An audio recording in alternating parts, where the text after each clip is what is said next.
welcome to Germany and welcome to round 5 of the Drift Masters European Championship. We're here at the Hockenheimring. An F1 circuit is now transformed into the fastest drift circuit in Europe for one weekend only. Now, if this is your first time watching the Drift Masters European Championship, we're going to get you up to speed. So let's rewind to the madness that was Riga.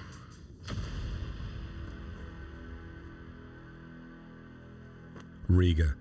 The Drift Masters European Championship touched down in the beautiful Latvian city for the most dangerous and highly anticipated event of the tour.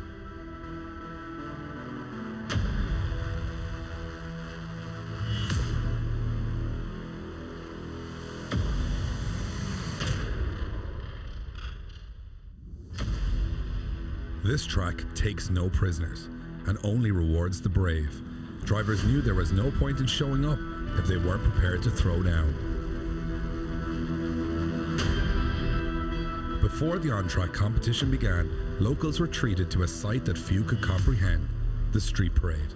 We're in the middle of freaking Riga. Police shut the whole place down for like a bunch of 60, 70 crazy 1,000 horsepower drift cars. Come on now, how much better can it get? And the weather is good as well, so it's Riga, baby.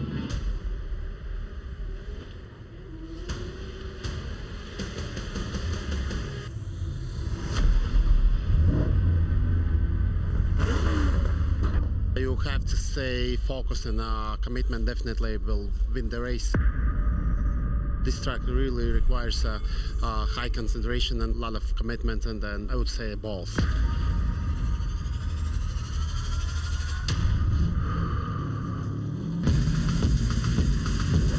Welcome to Latvia and welcome to Riga and welcome to the most hardcore drift event of the year.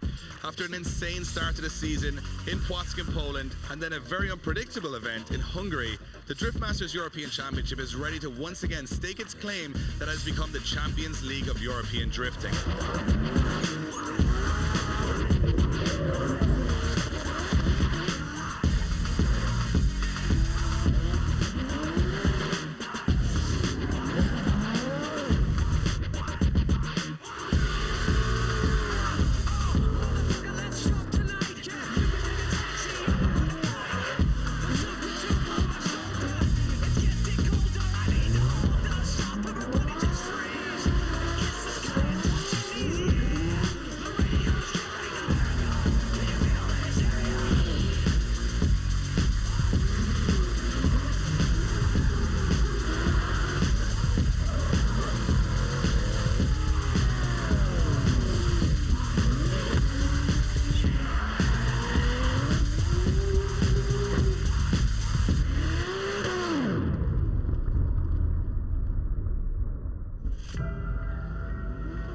Almost on cue, unpredictable weather conditions would make the circuit even more challenging and treacherous.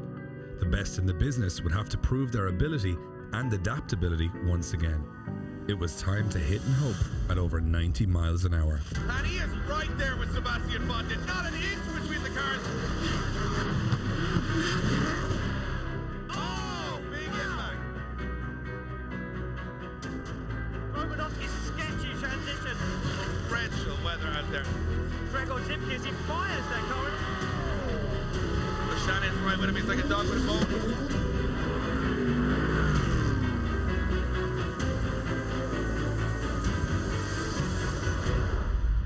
But even torrential downpours couldn't stop the knife-edge action, as each driver threw caution to the wind.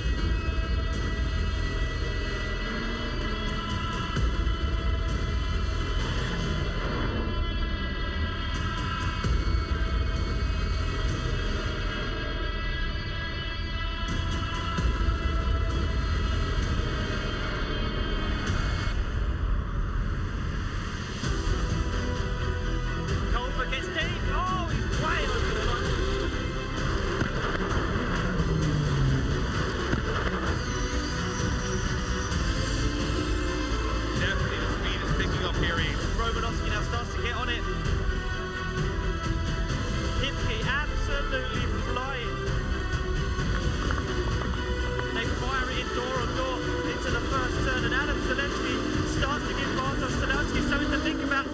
Four-time Formula Drift champion James Dean would have to go through Krzysztof Romanowski in order to make the final. It was go time for Poland and Ireland.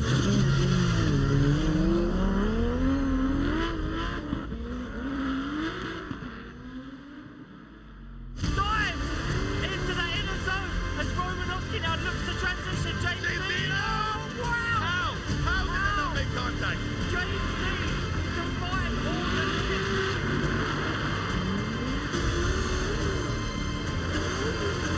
Romanowski now stands on the accelerator, starts to hunt down the 2017 champ. Zalewski on that perfect lead line. And look at Romanowski looking to hunt down the door. Can he? Wow! Adam Zalewski absolutely putting caution to the wind. Oh, and he hops over his car. Contact. Krzysztof Romanowski would beat defending champion Adam Zalewski for a third step on the podium, leaving us with one final battle remaining. Gregor Szybki, the winner in Hungary, had championship point leader James Dean firmly in his sights. With so much anticipation resting on this event, the final would have to be something truly special. It certainly didn't disappoint. He doesn't seem to have the pace for James Dean. Out of nowhere. He just comes out of nowhere. Out of nowhere. James Dean pushes big on 50.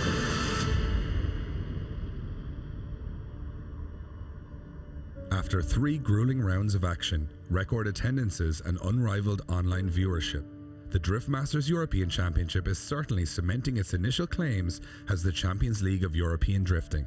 As we head to round 4, we ask one question to every drift fan worldwide.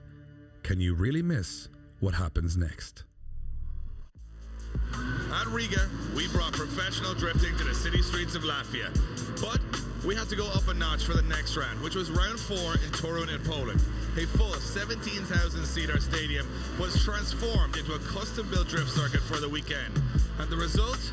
We're going to have to see this one to believe it.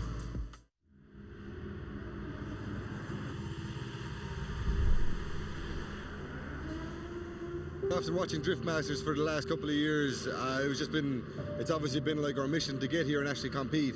Drift Masters European Championship this year is really high level, and first 3 rounds are over and there's been 3 different winners, so competition level is really high. Watching these drivers on track, risking everything, you know. Drivers are pushing so hard, they don't really care about their cars, they just care about winning. You got about 60 to 70 pro drivers, and yeah, it's even hard to qualify over here.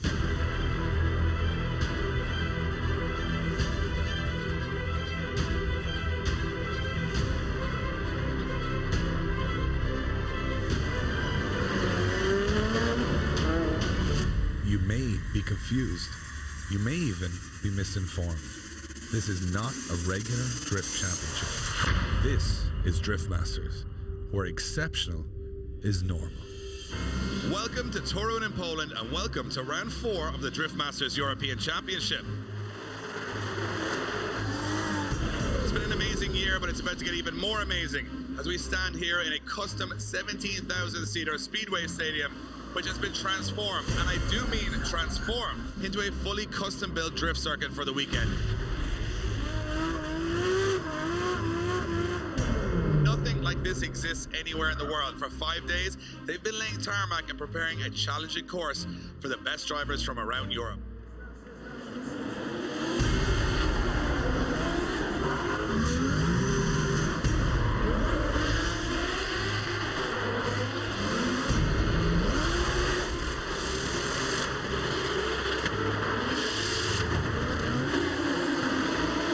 James Dean was once again the man to beat as he entered the battles. His teal and blue S14 had become the biggest target on the grid.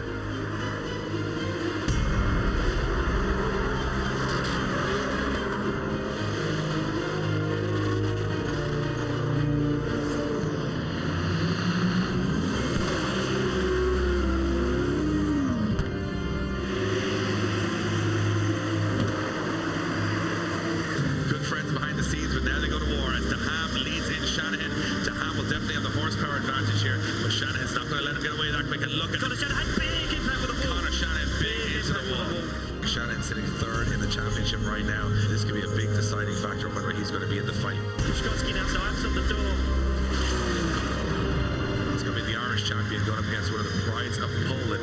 Shanahan to lead in Romanowski. Shanahan tags the wall but stays in it. He's the local hero, but he wants to take him down. The man. And Karkoshik takes it to the wall. Karkoshik takes it to the wall.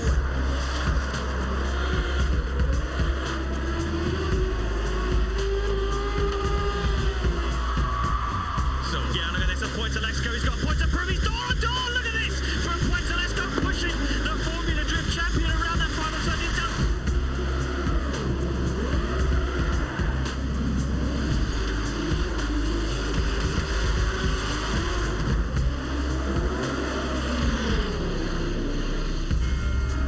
These guys, the best of Lithuania and Poland, now going door to door, wheel to wheel as the flames fire into the stands. Oh, look at Himki, he's all over Vasiliauskas. He is not letting him away here as they come across the line. Himki back in the game. And look at Joe Tunji not backing down. As he starts to pull him with his brother, as he starts to go wheel to wheel now in the centre of the circuit. Eddie Hutangilo steps on the accelerator now, trying to pull some distance. Oh, look at Joe Tunji, he's not backing down as he goes to the front wheel. They are all over each other across the line. And Pavel Korbalinski almost went on well from Torani Kavir. This is the Kavir that we're used to seeing from round one. This is Torani Kavir fires it in now. Korbalinski needs to repay the favour and get on the door. Oh, wow! The unique track layout and immovable outer barriers were claiming victims. Drivers knew that in order to claim the podium, they would have to risk it all. Even the championship leader found himself in the outer wall during practice, needing last-minute repairs to make the finals. Wheel to wheel with Dragon Timkin. Almost contact as Dean now pushes the limits here and goes right back onto the rear corner of the Drift Warriors E30. And that is a sensational clinic from James Dean. And look at that. Big mistake for Zalewski. Oh, Brokowski almost takes the back bumper. Oh, and Zalewski goes to the wall. Trella to lead in Joe Hutanchi as Hutanchi throws it on the door. How did they not make contact? But he's still in the game here. That was a very great move from Joe Tunji there. Brokowski already. Whoa, Brokowski's built to wheel. Almost contact as Brokowski pushes James Dean almost into the wall. This is insane action.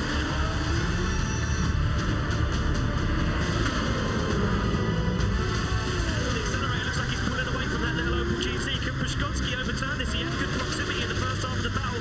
Trella gets back on the door, but is it too much too late as they bring it home? With 20 crashes throughout the competition, our final four drivers had survived the greatest onslaught in European drift history. It was clear that this night would never be forgotten. 65 drivers became four, and they were about to tear the roof off the Moto Arena. As they fire it in, look at Brokowski, nice time, but look at Jakub. Jakub all over the side of Brokowski's car, makes a big dive into Alzo too. Look at Brokowski all over the side of Jakub. Jakub can't get away. Paweł Brokowski would see off the challenge of Jakub Piszczanski to claim third step on the podium. On a historic night, Poland's pride would fall on the shoulders of Paweł Trella as he would go face-to-face with James Dean in the final. Trella now cannot let him get away, and he doesn't. Look at Trella. He's right with Dean here. See the transition back, and Trella is still there. Dean cannot shake the Polish driver. He's going to make one last dive into that last corner, and he does. Right there with James Dean. Clinical finish from Trella. James Dean is right there. He's not giving him a millimeter. Dean now starts to hunt down the Polish driver. Last minute transition. Dean now back on the door, doing what he does best. The machine is locked on to that last round. Oh! A huge mistake from Pavel Trella. And Dean finishes the run. As the dust settled on an unforgettable night, many global drift fans were left with one uncomfortable question. Is this Drift Masters European Championship just too unforgiving, too harsh and too unfair? We believe the answer is simple. In order to be the best, you must beat the best. And taking in what we had just witnessed, it's pretty obvious the best are here. So, now you're up to speed with all of the action in the Drift Masters European Championship. And we're just about to go live and kick off the action here at round 5 in the Hockenheimring in Germany.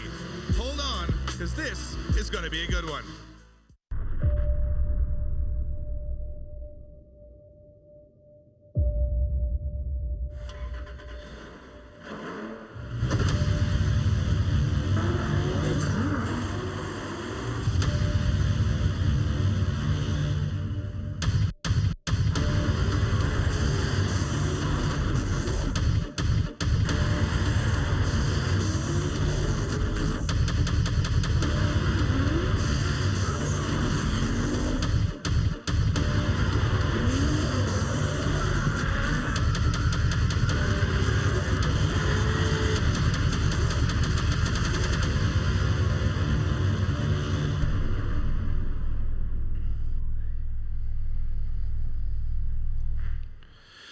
Hello and welcome to Germany and welcome to round 5 of the Drift Masters European Championship. I'm Dave Egan. I'm joined by my good friend Ian Waddington, and we're going to talk you through all the action that's about to go down here in Hockenheim in Germany over the next 2 days. It's been an incredible season, Ian. The stories, the drama, it's just been something special for European drifting, and I'm expecting just the same this weekend. More unpredictability and more fun as we head into the unknown, the fastest circuit of the year. Yeah, I mean, what a crazy year it's been so far. Like you say, we've built up to this, which is a crazy, crazy event. We're here at Hockenheim, the Formula One circuit. I mean, what a setting, what a place to be. And yeah, I'm looking forward to a good weekend of drifting.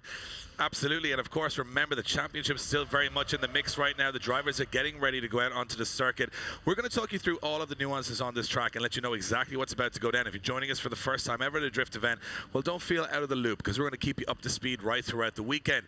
Now, how does this championship work? Well, essentially, it's the first true Champions League of European drifting, meaning that we have got drivers from over 22 nations competing this weekend, from as far afield as Jordan in the Gulf regions, all the way to Scandinavia, all the way to Ireland, and everywhere in between. We've had an incredible season of drivers stepping up to the plate. These are the best of the best, and right now they're going to a track, Ian, which is totally opposite to where they were before. As I said, you saw in the intro, we were in a stadium just a couple of weeks ago, a custom-built circuit, quite tight, technical, and walls. Now, those skills are being put to the test as they have to switch to a very fast, fluid circuit, which is all about the correct line, keeping that car sideways, and it's a bit about bravery, because I'm seeing these guys coming in there at over 80 miles an hour into that first corner. Yeah, exactly. And you know, you're completely right what you say. We completely switched it from last round, you know, tight, technical circuit, very fast still, never mind that. But this is just a whole new mindset. Again, very, very long run up into the first corner. Very high speeds. These guys are pushing their cars, like you say, way over 80 miles an hour. And I'm hearing guys that they're saying that they can't get enough gearing out of the car. So they're actually maxing these cars out in 4th and 5th gear to make it around the first turn. That's how fast they're going. And of course, they're not just going fast around these corners, because of course, Hockenheim is a Formula One circuit. Speed here is regular. I mean, we've had Formula One cars here earlier this year. But what is interesting is when you're at that speed, when you're sideways, when you've got that car on an opposite lock and you're trying to smoke those tires, it's a big challenge. And that's why a lot of these cars are custom built to run over 700-800 horsepower, to be able to have enough wheel speed to lose that traction at those, which to me just sounds like nonsense and craziness, but these guys do it all morning in practice like it's nothing. I'm expecting some incredible stuff to go down this weekend, and I'm sure you guys are looking forward to seeing the action unfold. Now, if you're new to drifting, well, let's explain exactly how it works. Essentially, drifting is unique to any other motorsport. There's a start line and there's a finish line, but not really. There's no stopwatch. It's all about style, angle, speed, and precision, and that, of course, is decided by our judging panel, drifting being a judge sport. There's 3 judges, and of course, they are going to be the ones calling the shots for the next 2 days and deciding who goes through the stages of the competition. Now, we start today with qualifying, and qualifying essentially whittles our grid of over 60 drivers down to the top 32 who go head-to-head in battles tomorrow, meaning that half the grid aren't going to make it through qualifying. That's how harsh it is. But to explain exactly what that qualifying session is all about, we're going to hand you over to those judges who are making those calls to explain every piece of information. Now, our 3 judges this weekend are head judge Kieran Hines, Kevin O'Connell, and David Callas. There they are, looking handsome as always and ready for action. And of course, we're going to hand over to Kevin, who's going to talk you guys through the setup here in Hockenheim. Very different than the last event, so keep your ears peeled. Thanks, Dave. So as you said, very different to our last event here. An extremely fast start to this course, and then it gets really technical towards the end.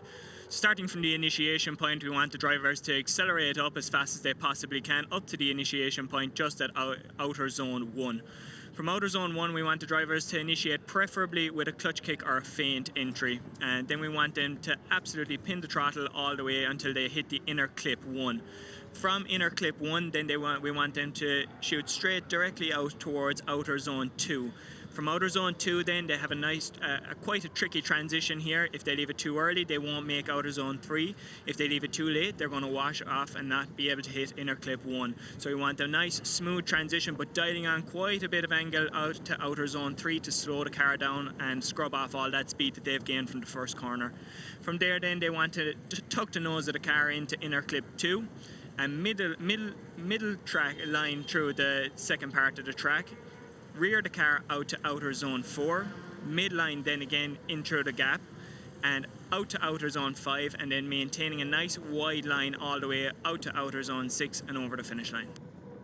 Well, it's as easy as that, Ian. I mean, it seems easy to me, you know, up over top of 4th, 5th gear, throw the car in on sideways angle, try and hold it on the opposite lock, and then absolutely nail a perfect line throughout everything while being on and off the brakes, the clutch, the handbrake, using 700-800 horsepower, shredding extremely grippy semi-slick rear tires, and trying not to die at any point during the process. And hitting the qualifying line and all the clipping points. Well, I'm glad we're up here watching it, and so are you guys, I'm sure, as these guys are going to attempt an incredible display of drifting here throughout the weekend. And I'm loving the fact that the track is so different than anything we've had on the calendar. I mean, you could compare it to Riga with that first corner being so fast, but it's just so open. It's so, you know, what we've minutes of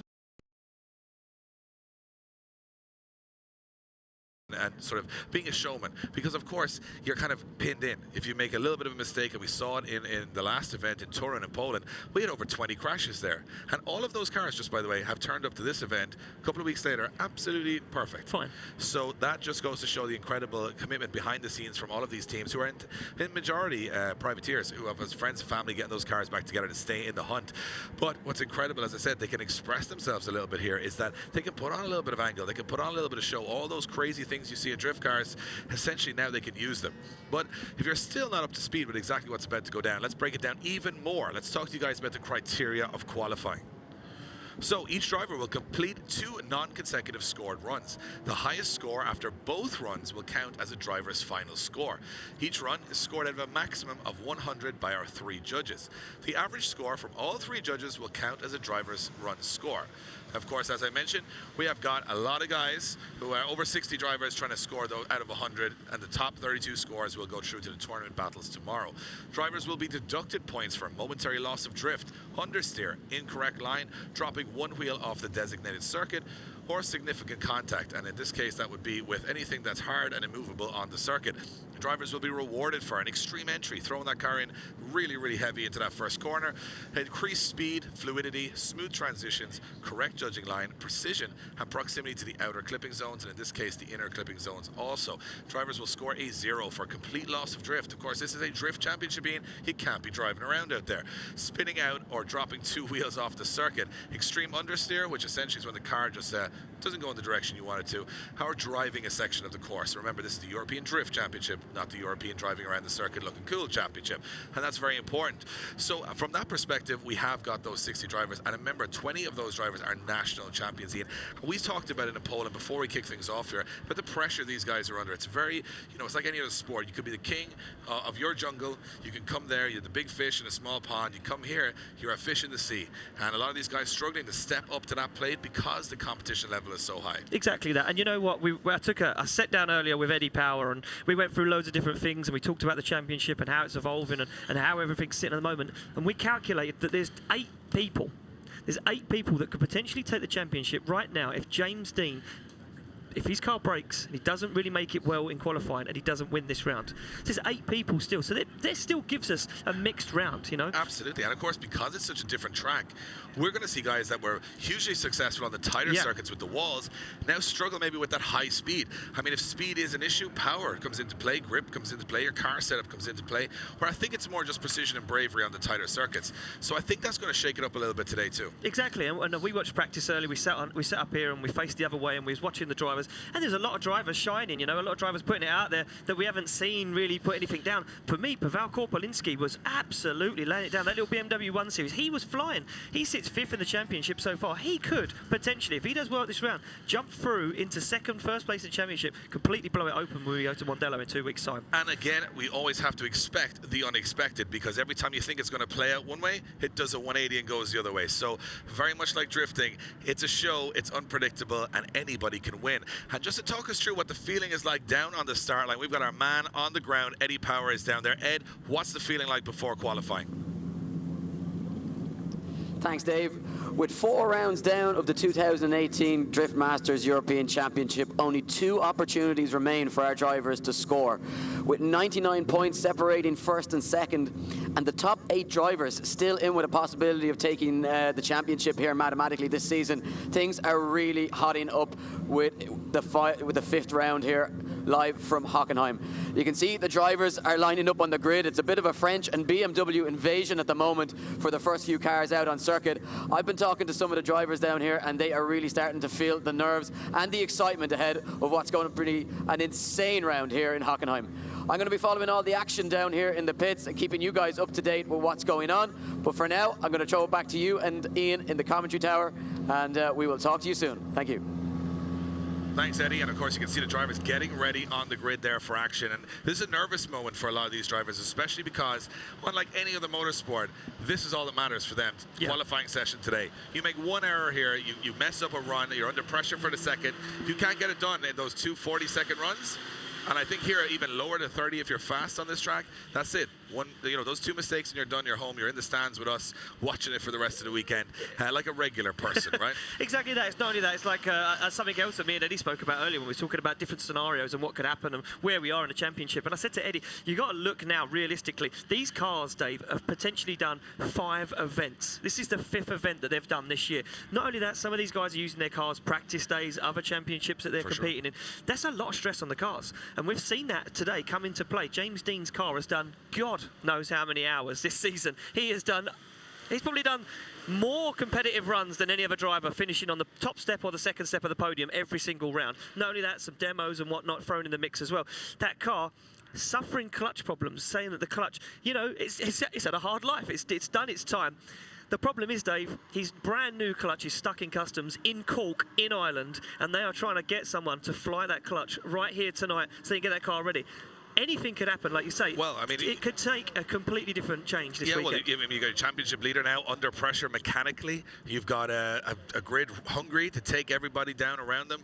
You've got guys who have maybe not proved themselves 100% throughout the rest of the season, now saying, there's 2 rounds left in this. We got to go out there and show what we're all about, prove our spot here at the Champions League of European Drifting. The pressure is insane, and you've also now got a couple of new drivers, a couple of local drivers who would probably have done this track a little bit themselves, coming in with that bit of experience. Those Germans are coming in here saying, hey, this is our home turf. We're going to show up today and put all these guys back in the box. So from my perspective, the qualifying session on its own is going to be very, very interesting. And I think you're going to start to see the nerve start to come into play, especially with that first corner. It's so brave, it's so fast.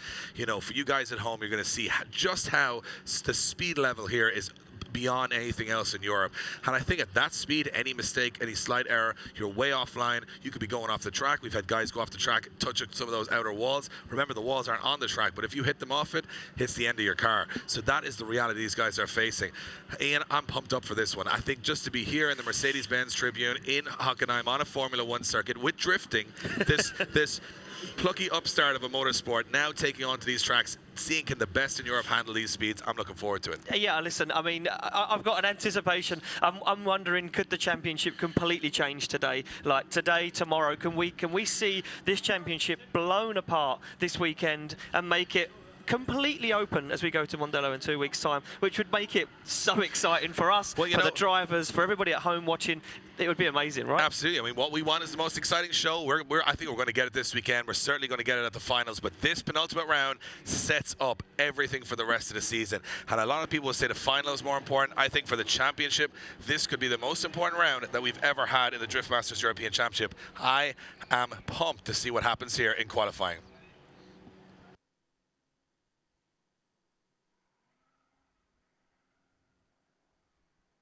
If you're just joining us, welcome to round 5 of the Drift Masters European Championship, the Champions League of European Professional Drifting. We are here in Hockenheim, Germany, and it is, of course, a Formula 1 circuit now transformed to the fastest drift circuit on the calendar. We've been waiting, anticipating all day through practice for qualifying, and right now 65 drivers will be whittled down to 32 as the judges decide who is going to make it to the main event tomorrow. And right now we go to the start line for the first time, and it is a very interesting car. Ian, if you're not aware of what these cars are, these are called Eurofighters, and essentially they look like a BMW, but they're very far away from a standard E92. We have got Clement Caudier from Denmark. This is a fully carbon Kevlar bodied Austrian, my mistake. He is going to go to the track for the first time and give us a first look. Look at that entry in, of the speed these guys are carrying here. Yeah, just a little bit too much angle though, Dave, on initiation there. You can see him just have to make a steering correction. You see him now transition out to out zone 2 and that front clip 2. transition back, nice speed, big angle as he comes through the cut through in the track, through the wall, comes out to outer zone 7 and across the line. I absolutely love this car, especially the fact the carbon Kevlar body, that 785 horsepower V8, that thing just rips on circuit. And he is looking to make a name for himself here at the Drift Masters European Championship. But let's see what the judges go with on his first score. Running a sequential gearbox also. This thing is like a Forza Motorsport car in real life. Incredible stuff. And I think right there, yeah, 66.7 for Clemens on his first run. The Austrian getting a solid score there, Ian. And you know what? For his first ever run in the championship, I'll take that. I think he'll be happy with that one. Yeah, I think he will be happy with that one as we move it back to the line and we move on to another driver, a local guy, this time Andy Wichensky.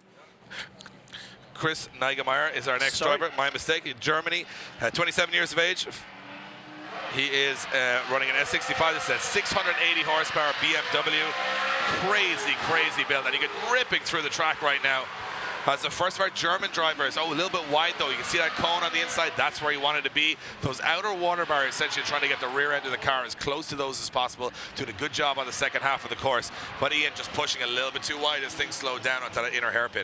Yeah, just carried a lot of speed. It's very easy there to carry that so much speed. It's like almost a 90-degree turn on the circuit. Very difficult to slow the car down. We see a lot of guys going off track there earlier in practice as we await the score to drop in there for Chris Neigemeyer. Well, you know, this is interesting because he's the first German driver to take to the track. We're in Germany. Those guys are pretty pumped up right now. They want to put big scores on the board, show the rest of Europe that Germany has a rising drift evolution right now. And I think from Chris's point of view, a solid score here. He'd be happy with 61, puts him in a second so far with only 2 drivers completing runs. And you know what? He'll be happy with that. For he's another guy making his Drift Masters European Championship debut here in qualifying. I'm looking forward to seeing his second run. I think there's confidence built there. Yeah, exactly that as we move it along to a guy, a teammate on the line. It will be Bas Moll from the Netherlands. Yeah, teammates with Sebastian Fonten, who's been a big player in the championship this year. This is his first round. He is 21 years of age, 2JZ, 725 horsepower under the bonnet of this BMW. And you know what? He's done pretty good at Drift GP last year, 7th overall in the championship. Currently 1st in the Nürburgring Drift Cup and Dutch League. So this guy's coming in with a lot of momentum behind him. And look at this line so far. Yeah, Bas Moll absolutely laying it down. This is looking very good from Bas Moll. Didn't get as wide into those outer zones as what the judges would have liked to have seen him, but creating a lot of smoke as he stands on the accelerator, takes it to the outer zone 7. And Bas Moll doing a very good job there. And you know what? Making a bit of a statement. First qualifying run of the season. I like the speed. He came in there hot, no fear whatsoever. Just said, I'm throwing it in full tilt. Did exactly what we expected him to do. I think the judges are going to reward him for that. That was a solid run from Bas Moll. Remember, a guy building himself up through the Nürburgring Drift Cup and the Dutch League to get to Drift Masters next year. So, you know, toe in the water this weekend for Bas Moll. But from my perspective, he's done a good job of showing that he is not a fish out of water here at all. No, and there you go, a 73.7 for Bas Moll from the Netherlands. So here we chuffed with that for his first score of the day. And we move it along to the next guy on the line. This guy absolutely blew me away in practice. Jason Bannett from France, a 20-year-old, competing in the French Drift Championship for 4 years with 2 podiums. BMW 1N, M54 under the bonnet, 700 horsepower, sequential gearbox. Look at the line from Jason Bannett. This guy, like I say, Dave, absolutely blew me away. Never seen him before, never seen him drive, and he impressed me no end. Looks a bit tentative there, though, backed out of it quite early onto that second front clip. How can you be tentative at 70+ miles an hour, Ian? Honestly, well, you know, sideways. That's what we call tentative right now. This is where we're at, Dave. This is what we've created. Someone going sideways at 70 is now tentative. That's a tentative run. It's a tentative run. I'm going to disagree because when I'm going 70 miles an hour down the motorway, I don't think it's tentative. Never mind throwing it sideways into this crazy circuit. But let's see how the Frenchman does. Another debut in the Drift Masters European Championship. 69.7 for Jason Bannett from France, and he probably is happy in the car as he is in his profile photo there. Smiles all around. Yeah, he's a happy guy. So we move it along to the next driver. It will be Gary Galopin from France. The 4th in the French Drift Championship, 1st at the Tour Speedway French Championship, and currently 3rd in the French Championship. So this guy, you know, he's doing well for himself. He's a top 3 driver in France. That's what you're telling me. Yeah. A lot of stats there, Ian, but what it's summarizing is that this guy is one of the top 3 drivers right now in France, which essentially means that he should be ready to rock and roll here in the Drift Masters European Championship. We know the French, every time they make an appearance, they always bring a bit of va-va-voom, as they say, to the grid. And this is a really nice car, E30 BMW, 740 horsepower. So, I mean, this car originally came at about 100 and and the change. 20 and 100, yeah. Yeah, so it's got a little bit more than it used to have, but he is one of those drivers. Gary is one of those guys we've been looking forward to seeing all weekend. And a little tentative, as you would say, just not actually the car not breaking traction correctly on entry. Just trying to throw it in there, but just the speed that they're carrying here, it's very hard to actually overpower the grip. Yeah, exactly that. And you can see that the speed he's carrying pushed him past that second front clip.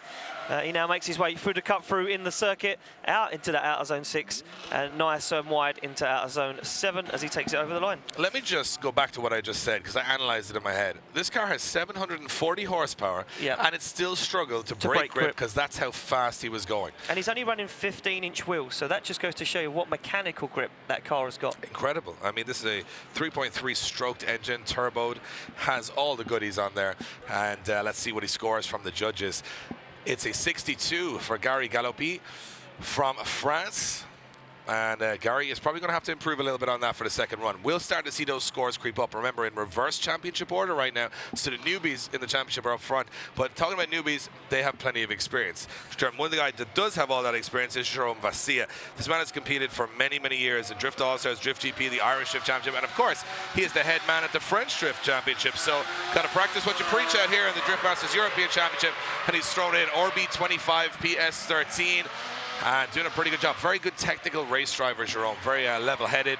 But as I said, maybe bringing a spoon into a knife fight this weekend with this machine.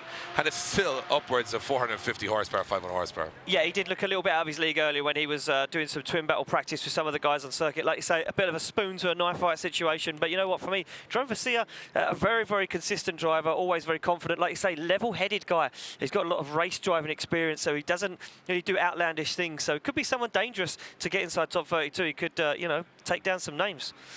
So the score drops in for Jérôme Vassia. And what can the Frenchman score? A 70.7 for Jérôme Vassia. That ain't bad, Ian. And of course, do you know what? The technical. Yeah, technicality there coming into play, knowing exactly what the judges wanted. Not perfect, but doing enough to get a good score on the board. Now, I know what you're thinking. What the hell is this? This is a BMW 2002, but it's not from 2002. That's just the model name. This is from 1974. But throw a V8 with 450 horsepower in there, and you've got one of the craziest machines I've seen in Europe this year. What a crazy car. Yeah, unbelievable car. I was shocked to see it on circuit. Oh, as Philipp Jäger just drops a wheel there, the German driver, been drifting since 2000, and he has competed in a whole host of championships all across Germany and Europe. It's a cool car. Very cool car. Do you know what? I lost concentration of how good or bad he was doing, just going, who wakes up in the morning and says, I'm going to build that. This is the car. This is a 2002 coupe, which I've never even seen before. You're very rare, but of course, apparently. if you're going to find a rare BMW, Germany would be the place for it, right? So he's put a big V8 in that car, and it's working for him. A little bit dropping wheels off the circuit. And Philipp Jäger from Germany, another German driver looking to impress this weekend. I think he's going to have to wait till his second run to do so. 54.7 on his first run. Work to do. Yeah, exactly. Work to be done there as we move it along and we start getting into our normal championship contenders. First up will be the Romanian Călin Ciordan from Monster Energy and Trace Tires. Yeah, right now you can see they're not just losing their mind and going crazy and then doing donuts and burnouts just for the sake of, well, you know, maybe it is for the sake of the show. Maybe they are. Well, the reason they do that, and if you're new to drifting, is they actually do these burnouts and donuts before the runs to heat the rear tires, to scrub them in, as the phrase they use, to make sure they're at maximum grip and maximum temperature, nice and hot and sticky, so that they, instead of going into the first corner on cold tires and then they heat up, they've got hot tires from the start, so it gives them a consistent grip level. It also looks cool, right? Does look cool. As he takes off the line in not his 180 SX this time, but in his BMW E30, fires it in big speed there from Călin. And he's absolutely pinned. Doesn't manage to get all the way out into that first outer zone. You can see him locking up the front wheel. This is a tidy run so far from Călin Ciordan as he transitions through the centre of the track. This is looking nice. The Romanian stands on the accelerator and smokes out Hockenheimring as he takes it over the line.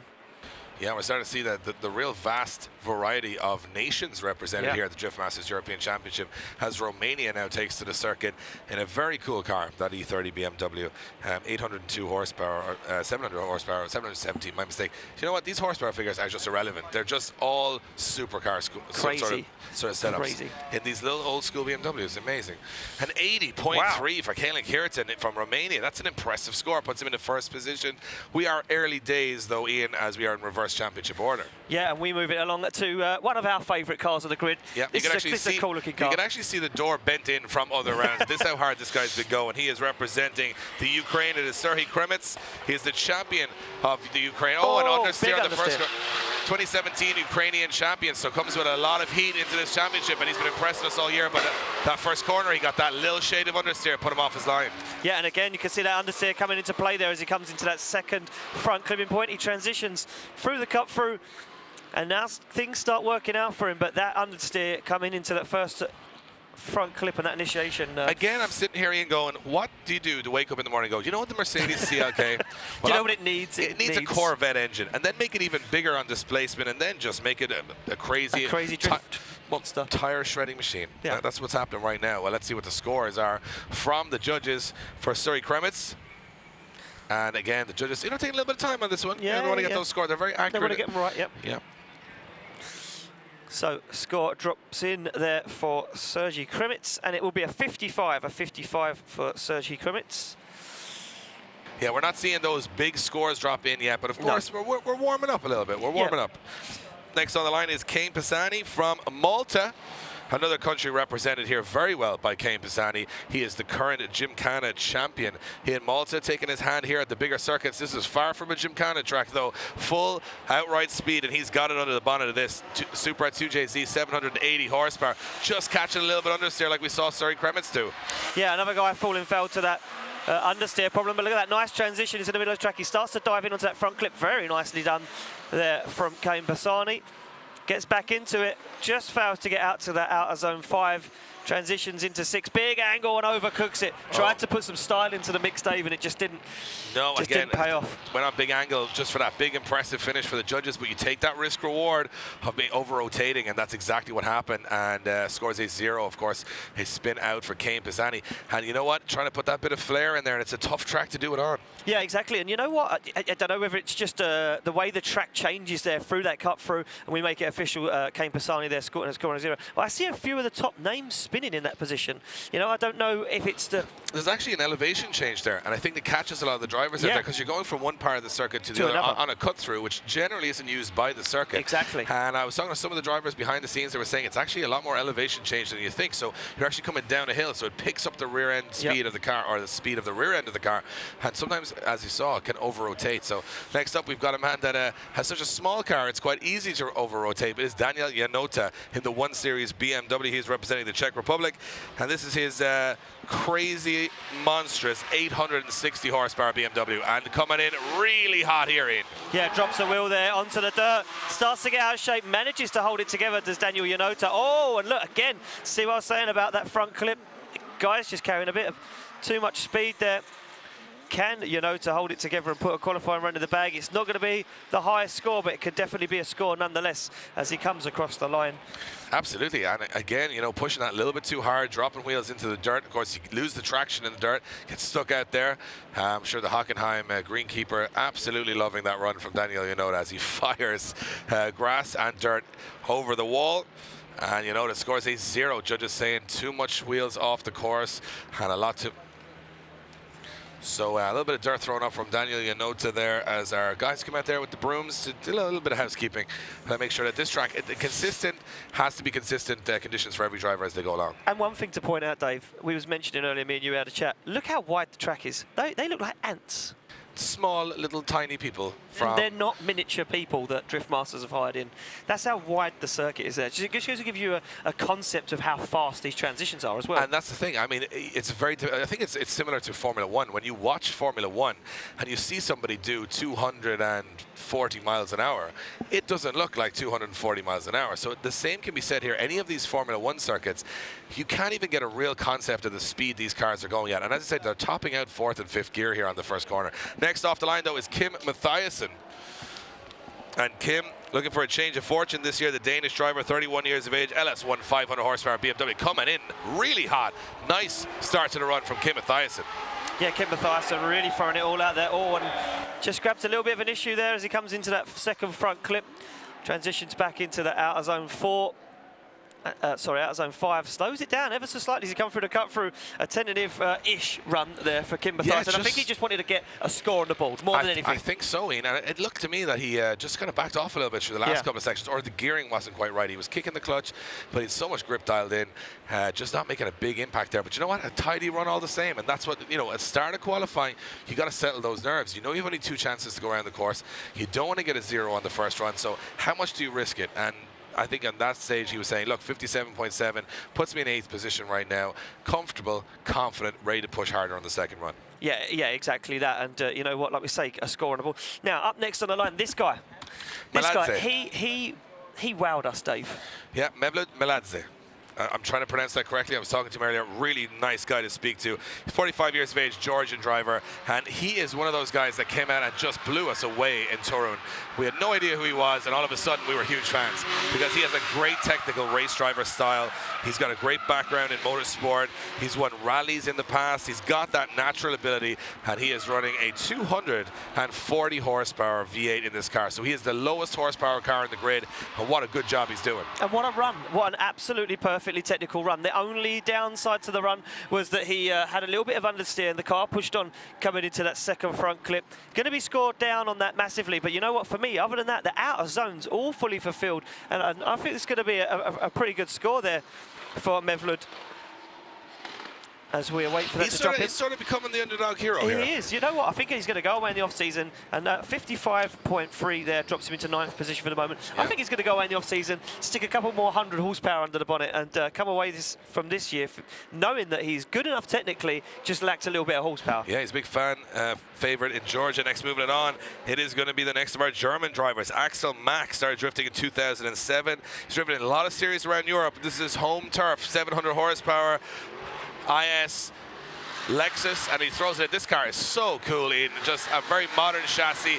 It's made it work really, really well with this LQ4 twin turbo, and it's got a Chevrolet LQ4 twin turbo, which is one of the craziest engine swaps I've ever heard. Just goes to show the variety on the grid, and right now looking pretty good out there. Tentative, as you mentioned before, not trying to go for anything spectacular, but again, at over 60-70 miles an hour average through this course, everything's spectacular. Yeah, and you know what, for me, Axel Mack, not had the greatest year so far. He suffered terminal engine failure. I know him and his team jammed and got that car back together, and he's come back at this round, local round, and he wanted to be here for his local fans and support this event. I'm not local, Ian, but I am a fan. And I like to see him on track every time he's out here at the Drift Masters European Championship. 64 on the board for Axel Mack. Puts him into 6th position so far, and not a bad start. Yeah, we move it along to this guy, Jimmy Hansen, a Danish driver. Jimmy Hansen running an M3 turbo under the bonnet, 865 horsepower, Dave. But over 1,000 newton meters of torque. Wow. We're in Bugatti Veyron stages at that. Here we go, look at him throw it in there, Jimmy Hansen. He's a Hansen man. And look at it, shred the rear tires. This is one of the most angry and crazy BMWs out there. And Jimmy just a little shy of a couple of those clips. Looking good on style, though. Yeah, I mean, look, for fulfilling all of the outer zones, just that front clip catching everyone out, I think it's so easy to carry too much speed approaching it that it's hard to scrub it off and slow the car down while still carrying good angle. And yeah, Jimmy, another driver there, just falling a little bit foul to that. So I think he's going to hurt his score, but nevertheless, absolutely destroying the tyres and putting on a bit of a show for the judges. He doesn't do half throttling. That's he doesn't do it. He's allergic. You wouldn't with 1,000 newton meters of torque. He's allergic. He actually breaks out in a rash if he's not at full throttle. That's what I've heard. 66.7, Jimmy Hansen putting a score on the board. And crazy guy out in track. Love his style.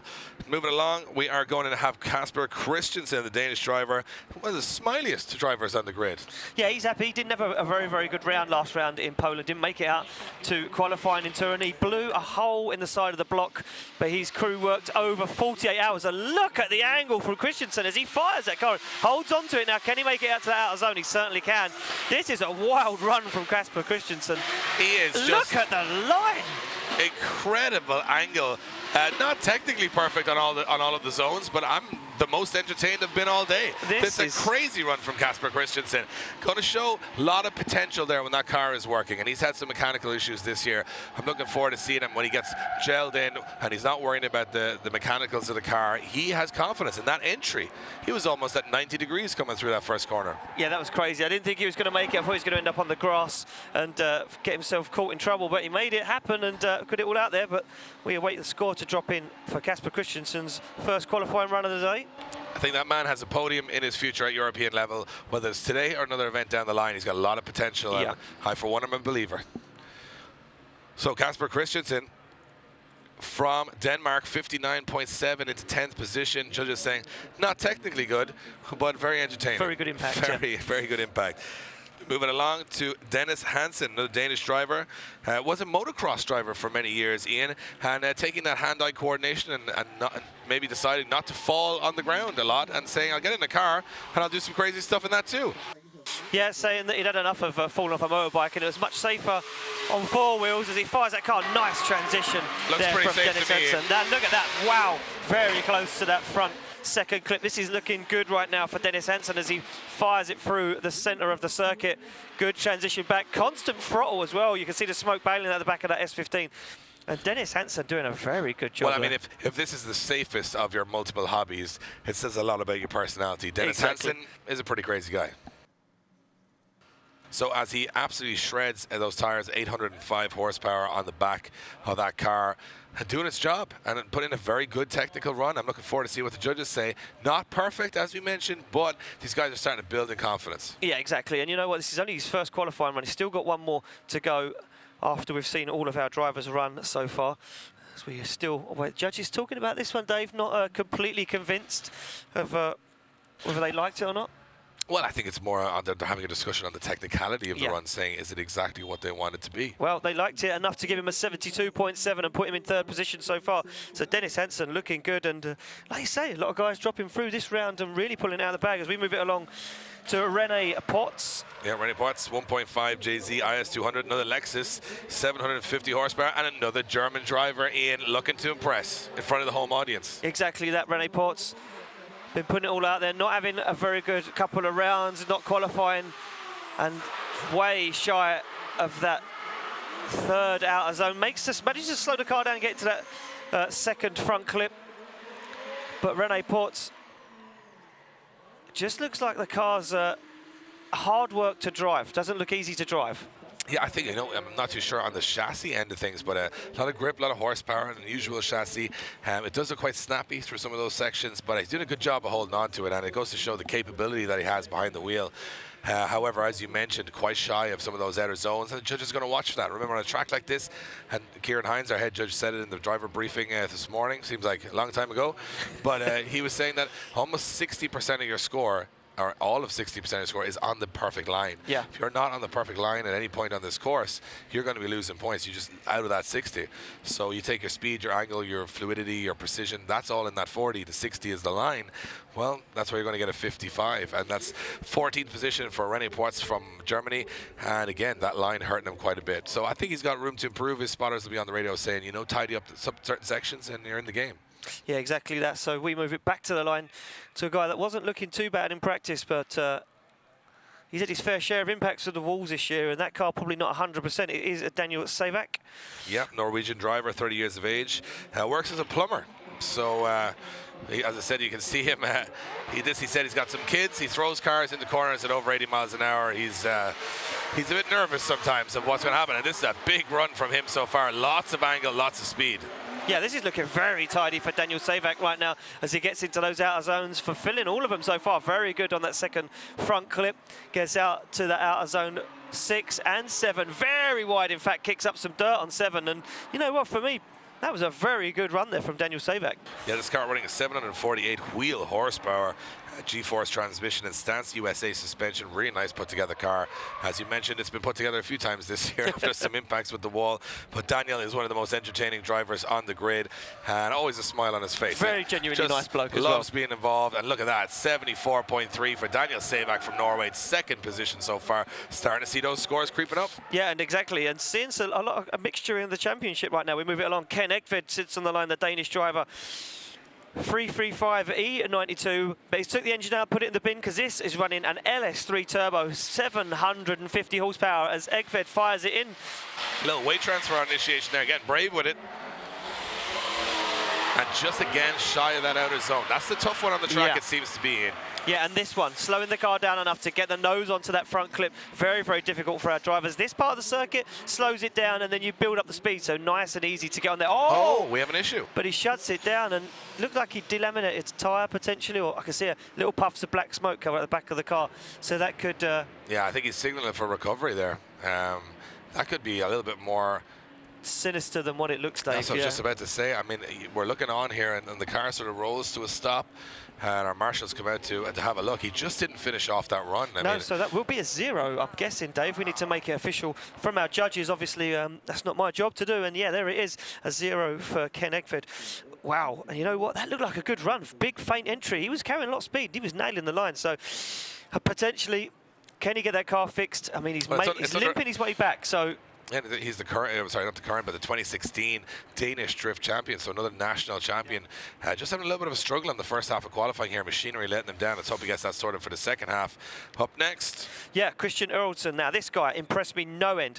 Not had the best of seasons, took his car to the wall in Hungary just a few rounds ago, had issues again with a wall in Turin, but here he is back again, and this car was making a serious amount of smoke earlier. Look how wide Christian Erlsson is on the initiation. Look at the speed as he comes through that front clip, nice and wide into the outer zone. This is looking good for Erlsson. Can he top qualifying with this run so far? This is very, very good, Dave. Yeah, you got to look at the smoke, the angle, the speed, but also the fluidity. He's putting on a show here.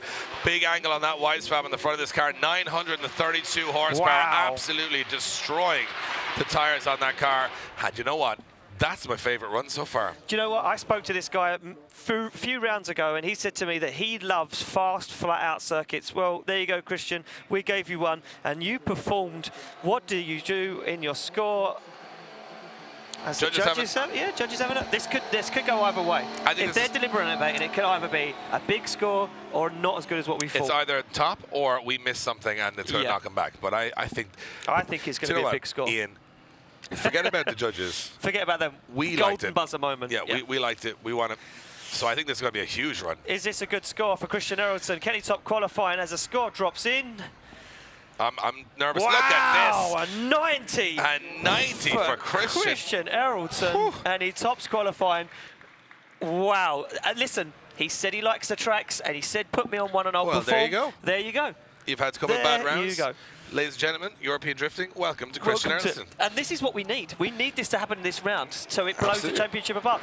Dariusz Fabishak comes off the line, Dave. This guy ruined his car in the wall in Turin, but look at it now. It looks brand new as he fires it through that front clip. These guys, Dave, are really starting to up the game. Absolutely. Fabishak with a little bit of understeer there. Just had to straighten up a bit, but gets right up on the curb and up close and personal with those inner clips.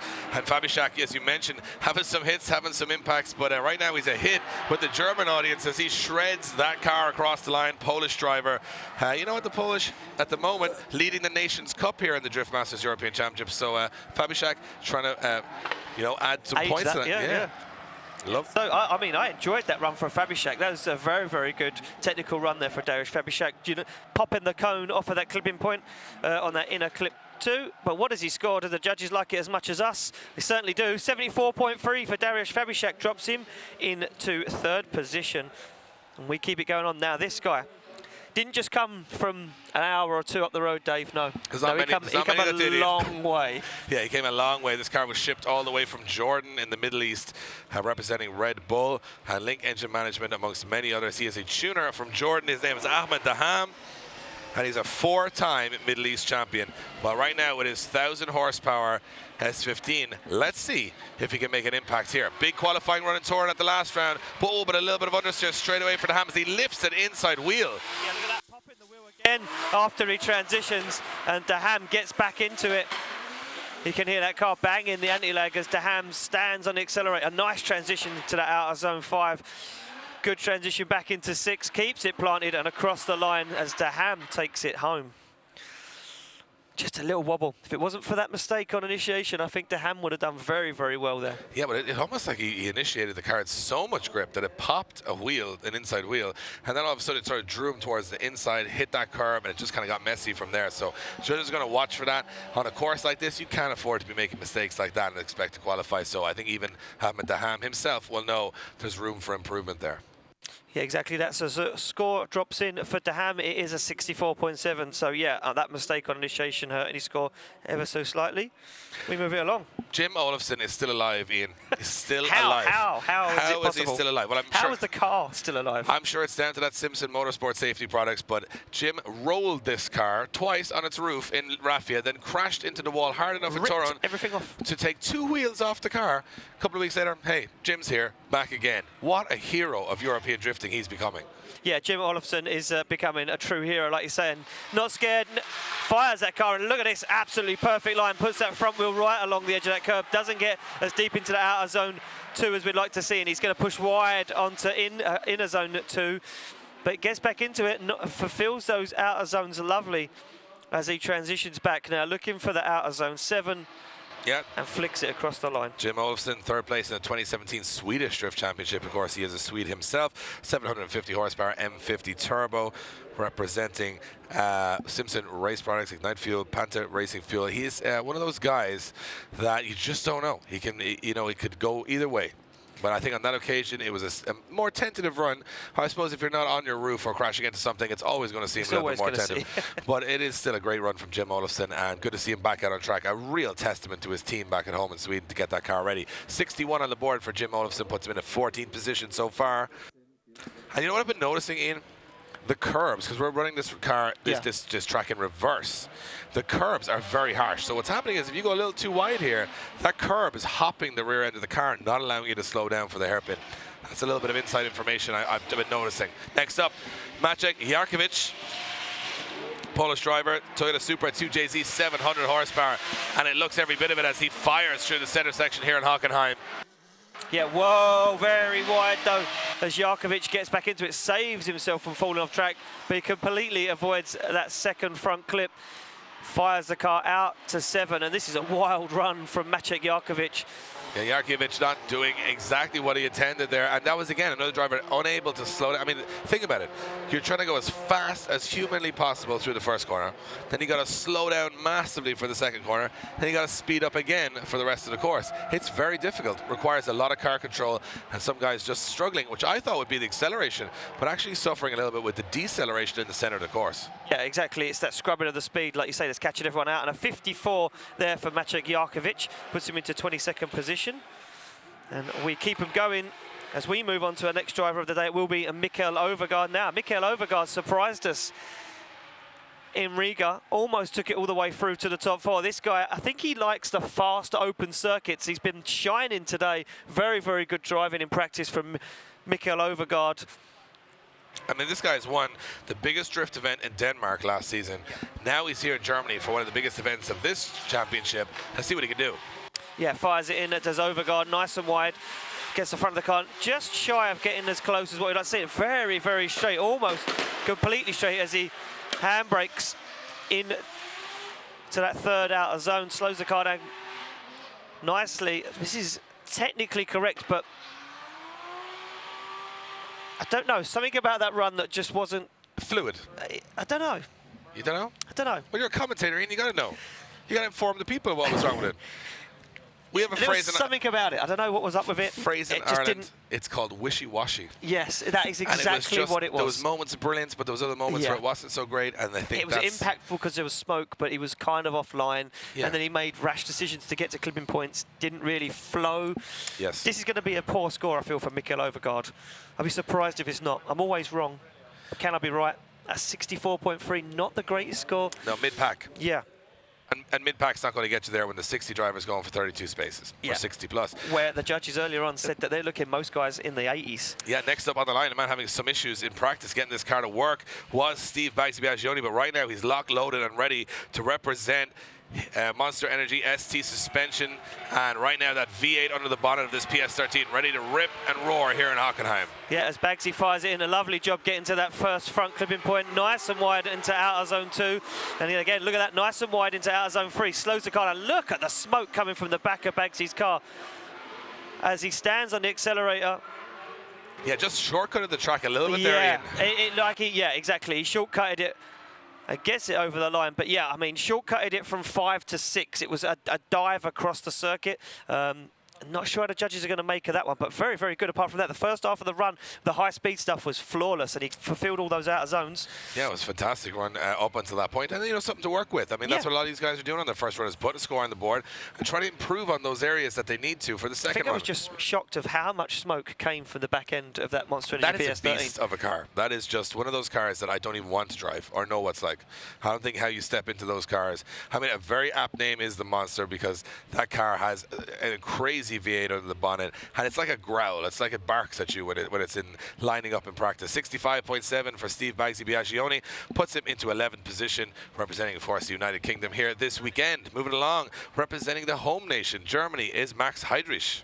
Yeah, Max Heidrich, like you say, representing the home ground. This guy looking very, very calm earlier in practice. Too calm for my likings, Dave, for a man that's about to fire his car over 80 mile an hour into a turn on a Formula 1 circuit. But Max Heidrich, oh, catch a little understeer again there, Ian, but getting back on it nicely, pushing wide to the edge of the circuit. Heidrich on home ground here. Look at the angle. Oh, big angle. 2JZ under the bonnet. Hops the curb, takes the cone down as Heidrich now looks to fulfill the final 3 outer zones. You know, he risked it there for big impact going on the big angle, but just hopped that curb and hit the cone. Judges will actually mark him down for that. They want to see the drivers just scrape by the curb, not hop up on top of it. So he's going to be docked a little bit, but I like the run. I liked it. A little wobble on the initiation, just trying to get the car to move sideways. Once he got it sideways, it was a fantastic. Look at this, just popping the car up. There you go, 2 front wheels off the ground as he came through. You don't want to do that. You can't be doing that. He's not a motorbike. This judges did like it though, and they dropped him in with a 71, so that puts Max Heidrich into 7th position at the moment. Bravery points in there for first man to drive through a corner on 2 wheels, on a wheelie. Did a wheelie. This guy up next, another guy representing the UK, it will be the 2017 and current British Drift Champion, Matt Carter, representing Maxxis Tyres, Jap Speed, Garage D and CMG Recovery. Hashtag the Door Hunter, Dave. Well, we haven't really seen it this year. We haven't seen Matt Carter shine, but he knows this circuit. Matt Carter used to come here many moons ago and do drift demos with his Team Falcon, Team Green teammates. What can Matt Carter do? He's got some experience under his belt, and now looks like the car is working 100% as he fires it in. Nice initiation from Carter. Look at the angle that Matt Carter puts into that front clip. Sacrifices outer zone 2, but knows that he needs to put it all on the line. This is a very good job getting to that second front clip as he transitions back now into outer zone 4. Carter stands on the accelerator, destroys the Maxxis Tyres as he puts it to clipping point 7 and pulls it over the line. A lot of speed. Very fast. And the entry was probably one of the best all day. Erlandson was still better, I think. Yeah. But that entry was just... It was a risk or reward. Yeah. It was throw it all out there and let's see what happens. You got to have testicular fortitude to pull things off like that. And that was just a big angle, throw it in, full throttle, see what happens. And he was a little shy of clipping zone 3, in my opinion. Yeah. But other than that, he was on full throttle, almost coming through the hairpin. So he used the car's sort of momentum to get him through rather than slowing up dramatically. So I think judges are going to like that. But still some errors here and there. Not perfect. Haven't seen the perfect run. And is someone going to challenge Erlandson? Because 78.3 for Matt Carter, good score, puts him in 3rd. But look how far Christian Erlandson is ahead of everybody else. A 90. A 90's just jumped him way up. Yeah, week even we go though. Tobias Pushan sits on the line. Yeah, I like Pushan. He always pushes this car super fast into every corner. A little pun for you there. Little pun. And he also is one of those drivers, always smiling, always having a good time. And again, look at that clutch kick entry, just not getting the angle and then dialing it on, but he's going to wash wide. Nice from job. Tobias Pushan. Yeah, very, very good job so far from Pushan. BMW 4.4 V8 under the bonnet with a huge turbo bolted to the side of it. Completely sacrifices 3 and makes a shortcut across the circuit. But tidies it back up and gets to outer zone 7, does Pushan, and takes it over the line. Good speed, good first part of the track. Just some drivers sacrificing just little bits of the circuit to make it a good run. And yeah, I mean, that's why Erlandson is way up there with a 90. Yeah, cool wrap on that car also from Rap Style. Really like the look of that E30 BMW. Really, really nice. And let's see exactly what he scores here, because this is going to set the benchmark for him for the second run. We're starting to see that mid-pack fill up, 71.3 into 8th position. So we're seeing scores dropping in here. Now, of course, we're in reverse championship order, so as we get to the guys fighting it out for the championship, they will be pushing probably a little bit harder just to make sure they're staying in the championship. But one guy that's impressed me massively this year is Kajetan Rutina. This Mercedes-Benz is one of the coolest cars in the grid. I don't even accept an argument against that.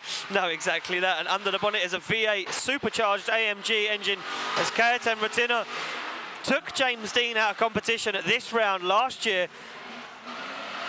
Got himself a little caught on the inside there. Had to back way out of it, get off the throttle. You can see now starts to stand back into it and make some tyre smoke. But Rutina making a little error there. Like I say, last year took James Dean down at this track, Dave. Yeah, and you know what? We're watching him in practice, I wouldn't be surprised. He took an AMG 55 engine, put it into an old school Mercedes-Benz and went and beat the world champion last year. That guy is an unpredictable entity out there. But however, the first run, he got himself a little caught on the inside of the hairpin. I don't think judges are going to like that. No, exactly that. Yeah, I mean, listen, backing out of it there, not really where the judges want to see you off throttle completely. So where does he drop in? Can he get up the order?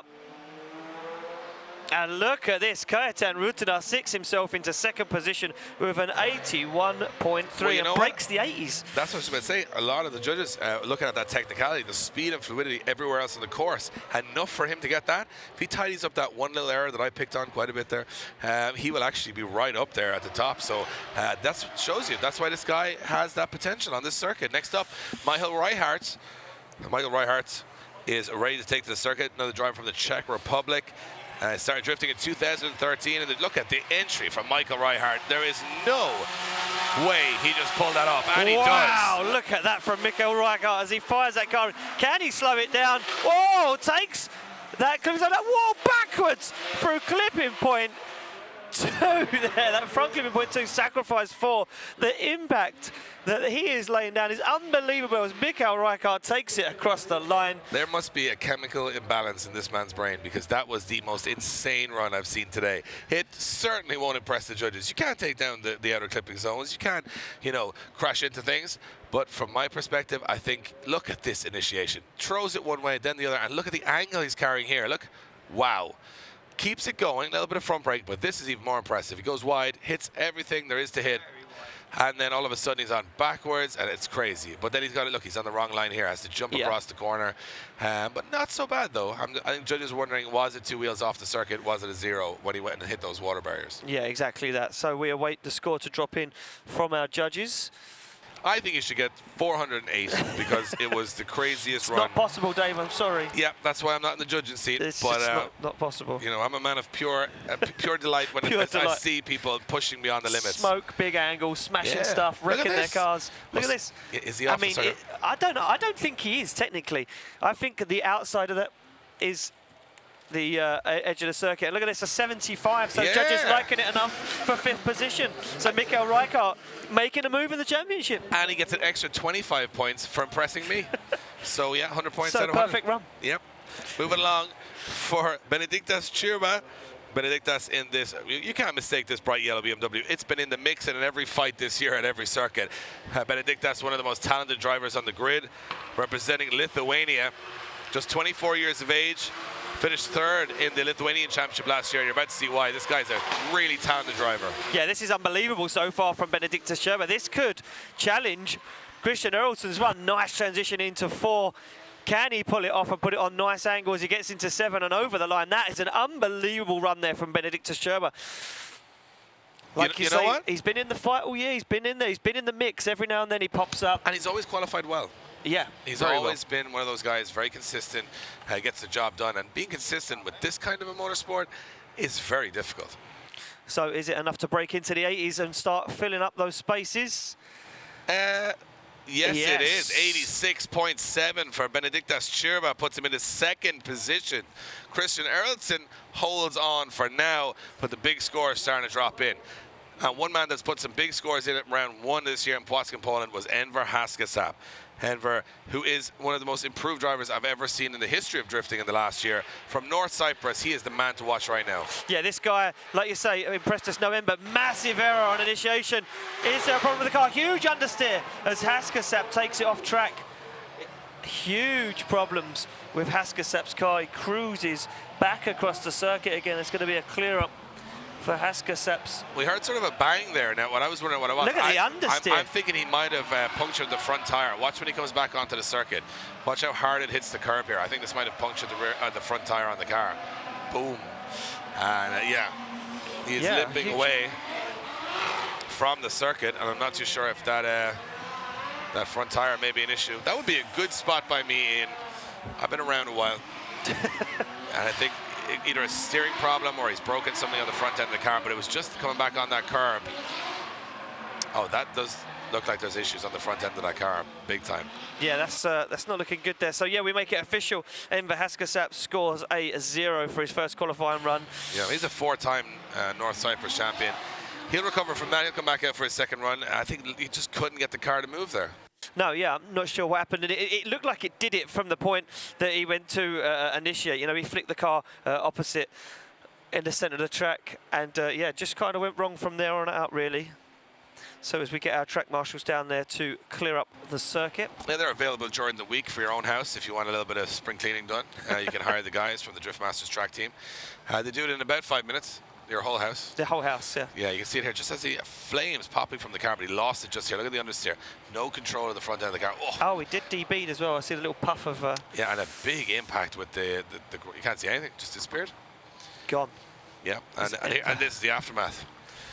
Mess. Just pure mess on the track. But, you know what, Dave? Everyone at home would be happy. No concrete walls, no damaged cars. Yeah, if there was a concrete wall there, that would have been a different story. But at the same time, the reason they guys clean, you say, why just leave the dirt on the track? Well, it's got to be the same grip levels for every single driver. That's so important in qualifying and right throughout the event. So big props to the guys out there. Sweeping up a storm and keeping that track clean. Hopefully no storms. Hopefully no storm. We had a storm last night. We had a very bad storm last night, yeah. Big lightning, a lot of rain, flooded the circuit, in fact. And yeah, Ian hid under the bed. I hid under Dave's bed. Yeah, I was like, Ian, it's okay, you're inside, you can't get hit by lightning. You're in a hotel. He wasn't taking any chances. Nope. Scary stuff, Ian. Very scary stuff. But luckily, we are back with some relatively blue skies today and a blue and white car on the star line. Andreas Vasiliauskas, who is one of the heavyweights of this championship. 27 years of age, E92 M3, 800 horsepower. Ian, big things expected from him here. Loves these big, fast tracks. Yeah, this car suits it as well as he fires in that turbo system Z92. Look at this. Oh, Vasiliauskas pops a wheel off the floor. Unbelievable amounts of grip. Full throttle transition from Vasiliauskas now as he hunts down that front clip. Very good job from Vasiliauskas. Gets it into that fourth outer zone, fulfills it completely. Good transition back now through the cut through. Big angle as he sticks it to clipping point 7. Oh, I don't know, Ian. That could be tough. That could be close to top. What a run. He did it on 3 wheels through the first quarter. Did you see it when it popped a wheel? Unbelievable stuff from Vasiliauskas. That is when you brave, stupid, impressive. Impressive. So I think, from my perspective, Ian, I think that's going to be right up there. I think that could contend for top spot. I think. Do you know what? Look at this. Watch this. Watch. 2 wheels on the front. Accelerates and pops a wheelie. Pops a wheelie and then it drops. Look, it pops up again. Oh, he's only fourth in. He's back up again. He's flat in 4th gear. It's easy though, Dave. Look, at 70 miles an hour, I often do it, Ian. 70 miles an hour. Sometimes you just want to turn. In the truck? Yeah, you just want to turn, and then you just pop a wheel up and say, "Look, that's how I go around corners. That's how I do it."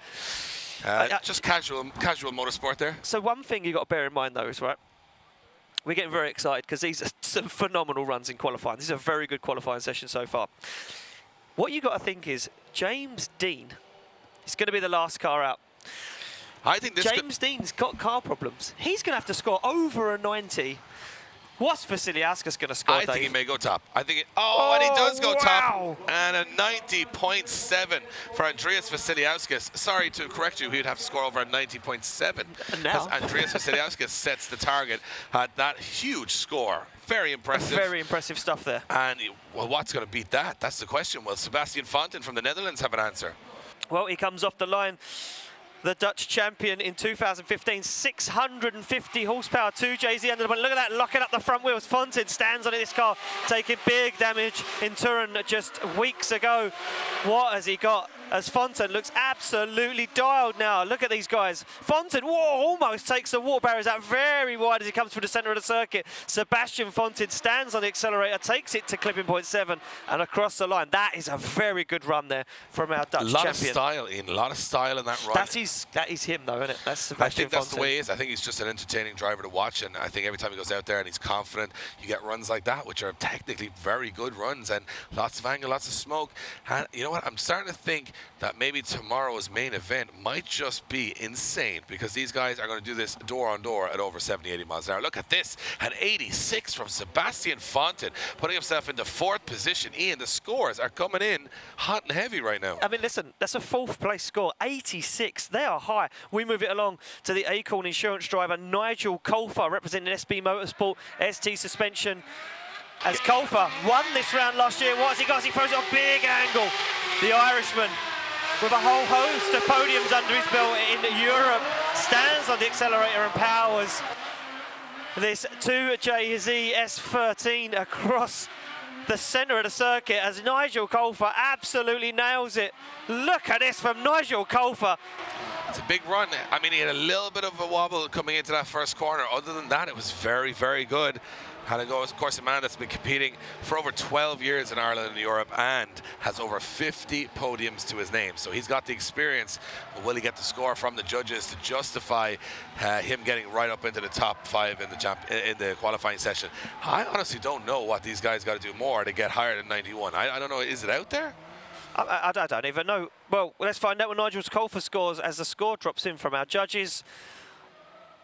A 76 for Nigel Colfer. Yeah, that outer zone 3, that's what's costing it's those. Catching everyone, yeah, exactly that. So we move on to our next driver, and it is going to be the pride of Latvia, Yanis Iglite, 4-time Latvian champion, 2-time Baltic champion, and an Eastern European champion. Well, that's a list of credentials. He's also got the power too, 800 horsepower from an LS1 twin turbo. Yanis Iglite, never too far away from the top of qualifying. I'm expecting a big run here. Yeah, he was looking very, very good in practice earlier, the Tri Ace Tyres Wisefab driver, putting it all on the line. And yeah, you know what, another guy that likes these fast-flowing circuits, his home ground is the Riga, Latvia track, and looked good there, his home ground. Well, can he look good here in Hockenheim in Germany as he comes off the line? What has Yanis Iglite got as he fires that LS1 Turbo E46 BMW in? Look at this, Iglite, nice into that front clip, not as deep into outer zone 2 like we'd like to see. Slows the car down now and just gets around that front clip too nicely. Shortcuts the circuit though, drops clipping point 4. The judges are going to hurt him on the score ever so slightly there on that one. Yeah, it just sounded like he let the car drop out of the revs just ever so slightly and a little bit too much, and just had to kick that car back. Yeah, and it just had to shortcut it. And that was the only real error there. Everything else looked pretty smooth, calm and collected from Yanis Iglite, and the Latvian driver is proving why he's considered one of the best on this grid. So we wait for the score to drop in there from Yanis Iglite. I think he'd just be happy to get a good score on the board for his first qualifying run, then make it all happen on the second one. But look at this, an 84 for Yanis Iglite. Judges like what they see there from Iglite. Yeah, and again, if he had just tidied up that one error. Listen, he's got one more run. He could put it all out there and get himself in the 90s. So it's all to play for. We move it along. The Red Bull Drift Brothers, one half of the Brotherhood clan. It will be Joe Hutunji, the local guy. This guy knows this circuit like the back of his hand, and they both put it out in practice. Well, what has Joe Hutunji got? The current and reigning King of Europe champion sticks it nice and deep into outer zone 3. Fires that car now, slows it down. Very, very good job there on that front clip. And this is looking absolutely perfect right now from Joe Hutunji as he sends it into outer zone 7 and takes it over the line. Very, very good run there from Joe Hutunji. Yeah, do you know what? He's been coming on leaps and bounds. I mean, of course, he's coming in here as a huge champion from the King of Europe series, but had a little bit of adjustment in style into this championship. And as it's progressed, he's gone from very consistent to exceptional. And I think he's going to have one of the strongest finishes to the season. Technically, for me, that was a high score. Look at this, an 88.3 for Joe Hutunji. Yeah, sorry, Dave. Listen, that was pinpoint perfect to the clipping points. A little bit more style, a little bit more impact. I can see him breaking the 90s with that score. I think he's got it in him to go top here if he can just go those little errors. A little bit more, yeah. Yeah, here we go. Next up, Ivo Cirulis, another driver who's been phenomenal in the championship this year. A guy I wasn't so familiar with at the start of the season. Now I'm a big fan. This guy throws it in hard every time. Yeah, look at this. Cirulis almost popping a wheel as he transitions now into that outer zone 3. Slows the car down perfectly as he gets the front of it wrapped around front clipping point 2. Gets nice and deep. Oh, but messes it up on 4. And just shuts it down. He just gave up on the run. Very, very good run up to that point. Completely fulfilled that outer zone 4. So not sure whether Ivo Cirulis there, car issues potentially. Car running a 2JZ under the bonnet, 670 horsepower, ABC clutch kit, field suspension and Wisefab running gear. So we do make it official. Yeah, it will be a 0 there for Ivo Cirulis. As we move it along to our next driver on the line will be that other half of the Brotherhood clan. It will be Eli Hutunji. Now, Eli Hutunji, problems in practice. The car cut out. He got it onto the middle of the circuit, and he was there for a long time trying to get it back in to get it repaired. Looks like it's working now, but is there problems with Eli Hutunji's car? Yeah, I'm not too sure, and he's taking his time to get to the start line. He may be just making sure the car is 100%. I mean, I would want to be pretty confident in my car if I was throwing it in a top 4th gear over 80 miles an hour into a first corner. But here's the thing, Eli's sitting higher in the championship than his brother Joe, and I'm not saying they have a sibling rivalry, but I'm creating one anyway. But you're making it, yeah. Yeah, because I think that's what it's all about. I like that. Yeah, just make it up. You know, they're having arguments now. I'm joking, but Eli is such a nice guy. They're both such nice guys. But the thing for me is Joe's put a monstrous run in there, like 88 something. That's a perfect start to his qualifying session. And can Eli go out there now and one up his brother? He's done it in the past, Ian. He has indeed, Dave. As Eli Hutunji comes off the line, the Borbert Bilstein, a Red Bull sponsored driver, throws his E30 at BMW in LSX under the bonnet. Look at that very tidy job on that front clip. Not as deep into the outer zone 2 like we'd like to see as he locks the front wheel up. Good job on that front clip too. Now this is where it all counts. Get into this outer zone 4 and fulfilling it. He does perfect job. Is where you get some real good points. Gets back into it, stands on the accelerator and smokes.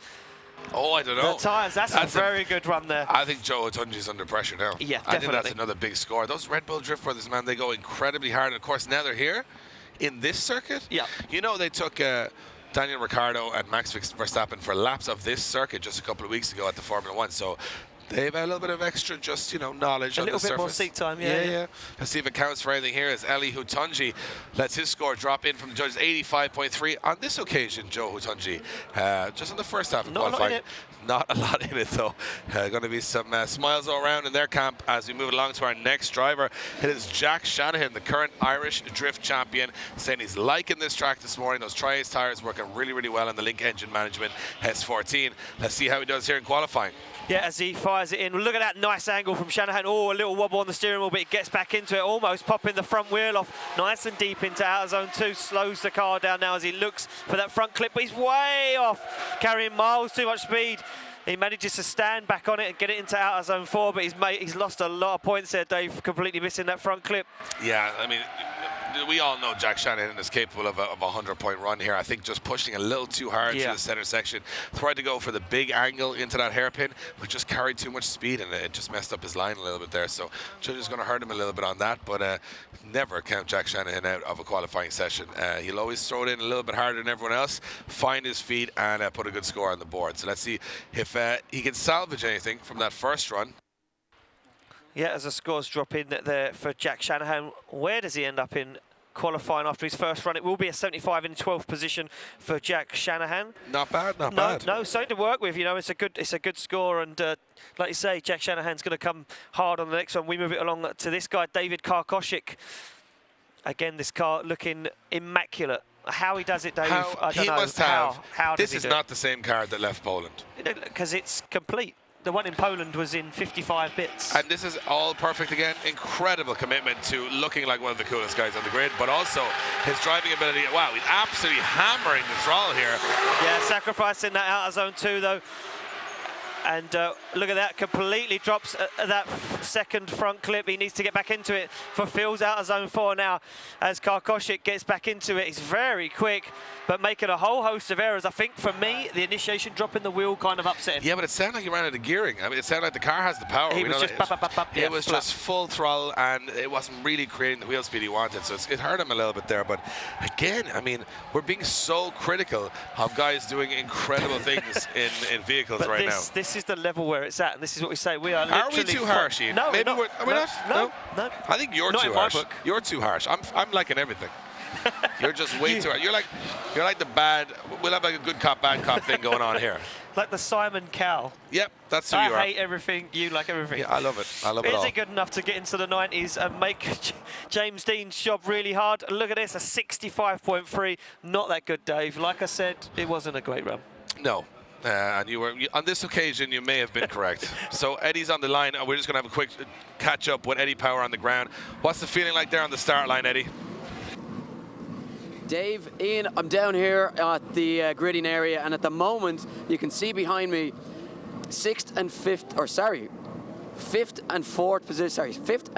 position in the championship gridding up, but no sign of first, second and third. I took a little quick walk through the pits, and those guys working on their cars.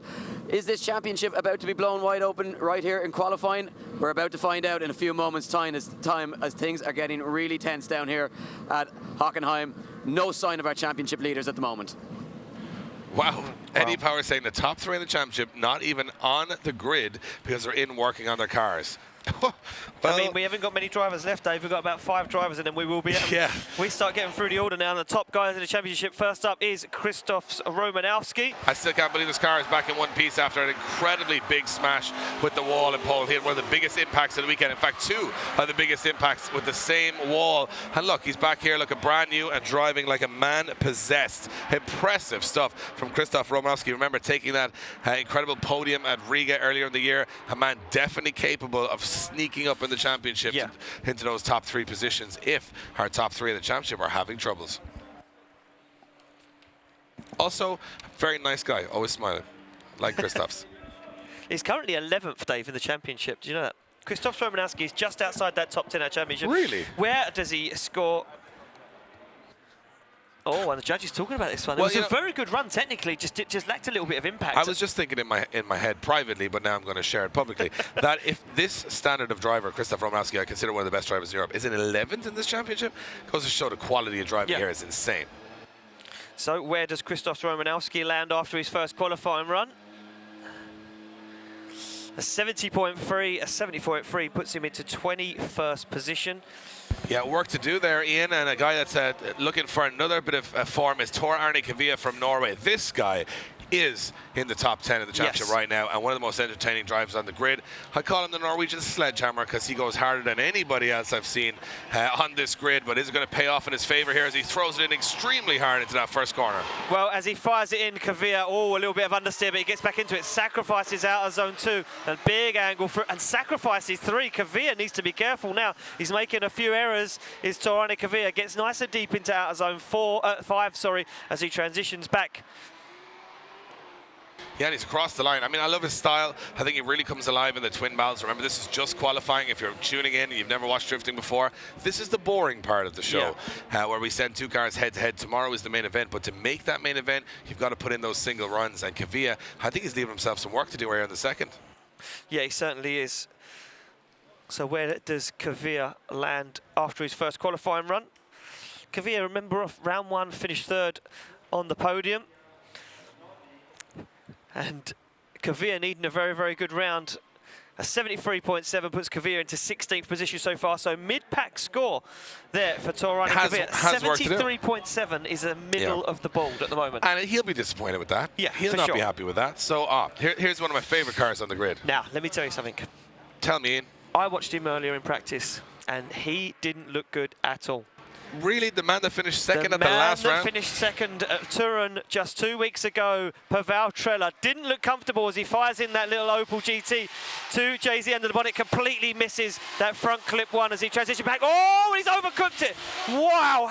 And he, see what I'm saying? See what I'm saying, You did Dave? not predict it, Ian. You were just Told you he assuming. didn't look good. Told you he didn't look good. Is it the car? Is it the wheelbase? Is it this it's track? It's like he's done that every single run I've watched him drive. So, could it all be over, potentially? Well, he's got one more run. One and more also, run. But it seems like every time I watched him run this weekend, sacrifices to front. Also, it was just getting some information to say that he's been working on his car and he's changed the wheelbase. It will be a 0. Let's make it official for Pavel Trella. Well, then, I mean, he's obviously adjusting. He's yeah. adjusting to a new setup. But you know, when you're in the top 10 in the championship, that's not what you want to be doing. No, you don't want to be adjusting. So interesting enough that Trella scores a 0. And it was like every time that he got to that point, though, in practice, he spun the car. The car didn't want to transition back. It was like it wanted to go a big angle and just spin. Very, very strange. As we see Pavel Korpelinski now pull up to the line. This guy impressed us no end. And this guy, he was looking good in practice. He fired the car in.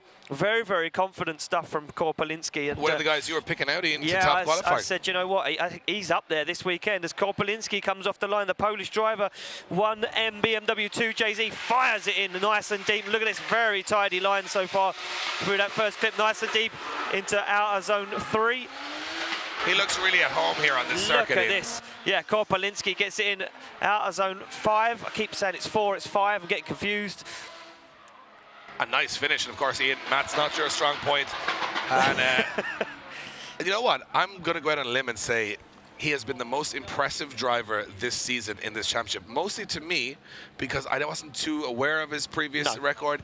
He is right up there. He is a phenomenal driver, and it goes to show every run he does, you just get this sense that he's so comfortable behind the wheel. He's so confident. We're at over 80 miles an hour here. How are you even comfortable at that? The thing for me as well, watching him in practice earlier on, he was very fast. His pace against another car in twin battle practice was phenomenal. So doesn't really show it in the live feed camera. We always say it, that you don't really get an aspect of speed on the live feed. But where can Pavel Korpelinski drop in? He's 8th for the championship. He could jump ahead and do some damage. An 89.3 drops Korpelinski into 3rd position after his first qualifying run. He's coming for it, and he's coming for that championship. Everybody better watch out for Pavel Korpelinski. And we move on to another huge heavyweight from Poland. This man, Bartosz Stolarski. What a machine, what a driver, what a package. Yeah, this guy is an all-round package.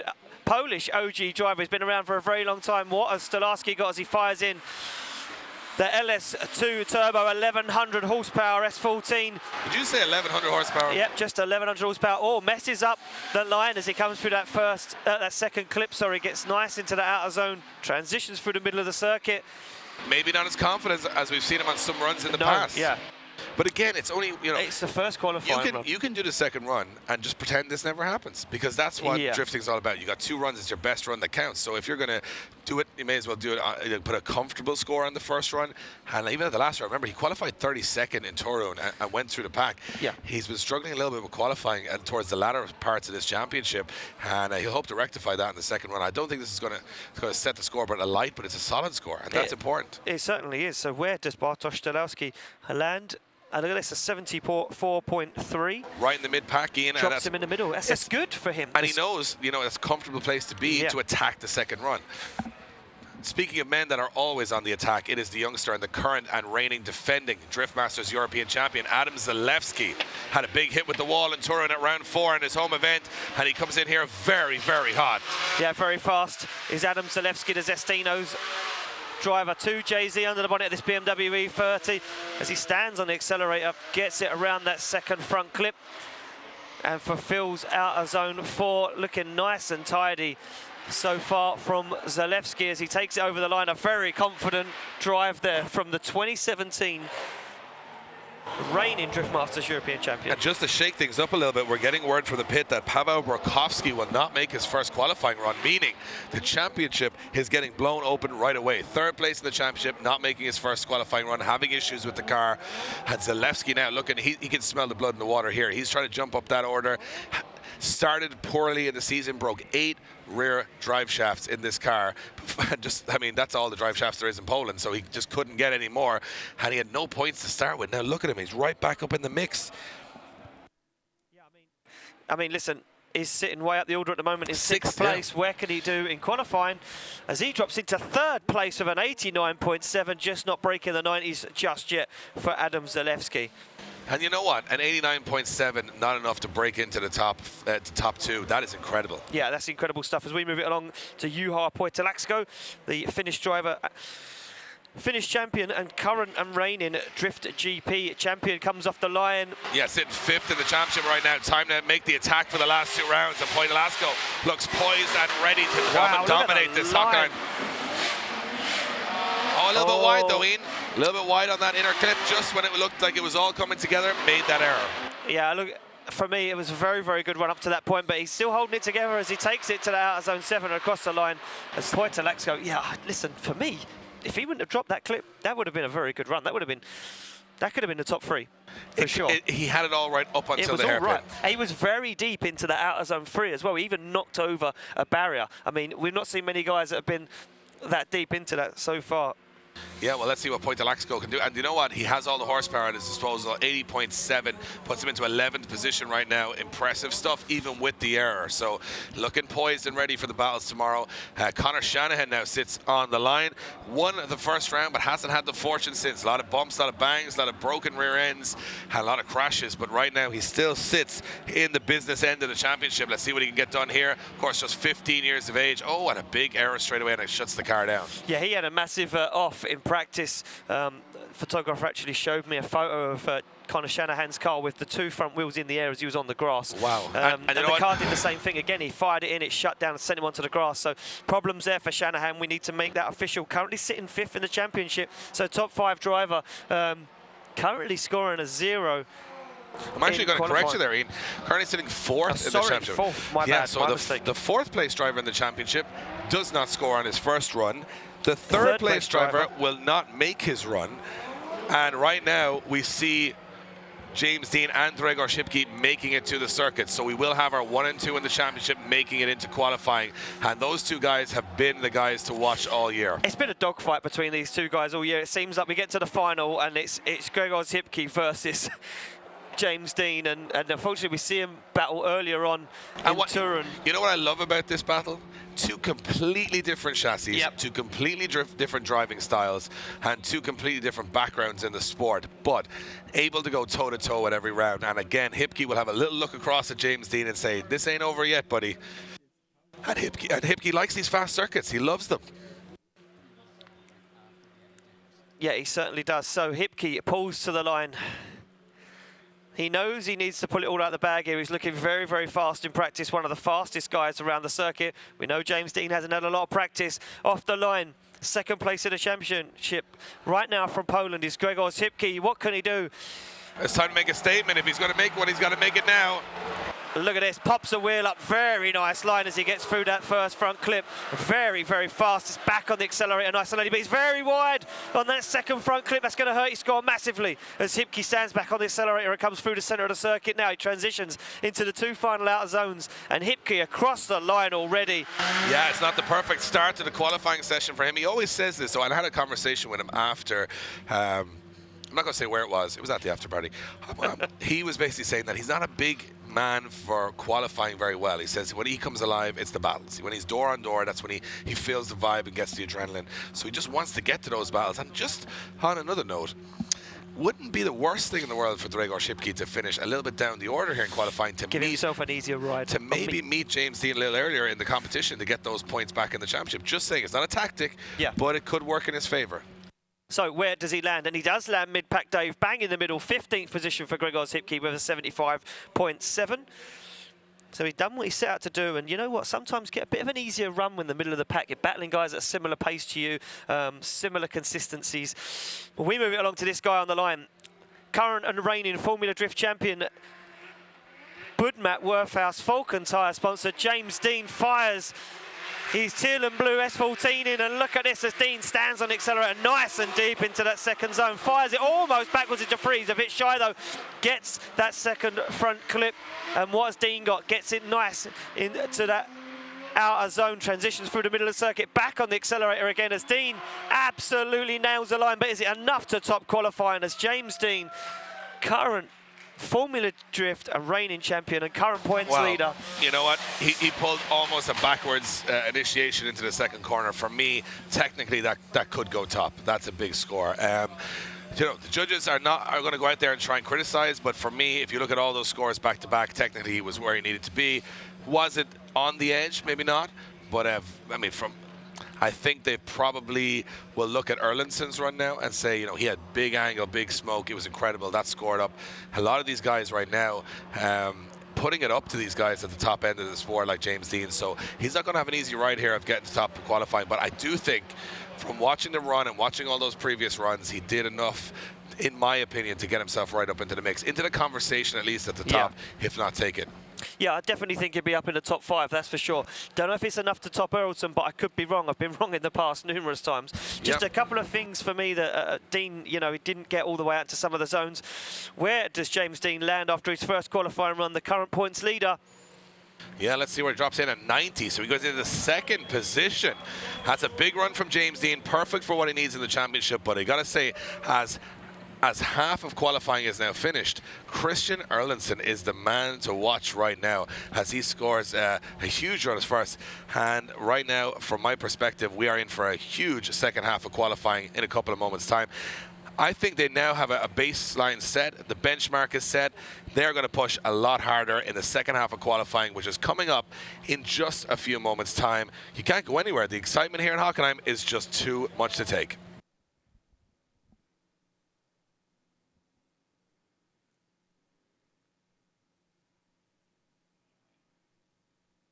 So if you're watching in on the live stream, we want to welcome you in from all across the world. We've had a lot of fans from all over the world talk to us about how much they've been enjoying the action has been this year. So as we recalibrate the systems and get everything ready to rock and roll for the second half of qualifying, I want to ask everybody watching at home to do us a favor, because we've been doing you a favor by giving you some great drift action throughout the year.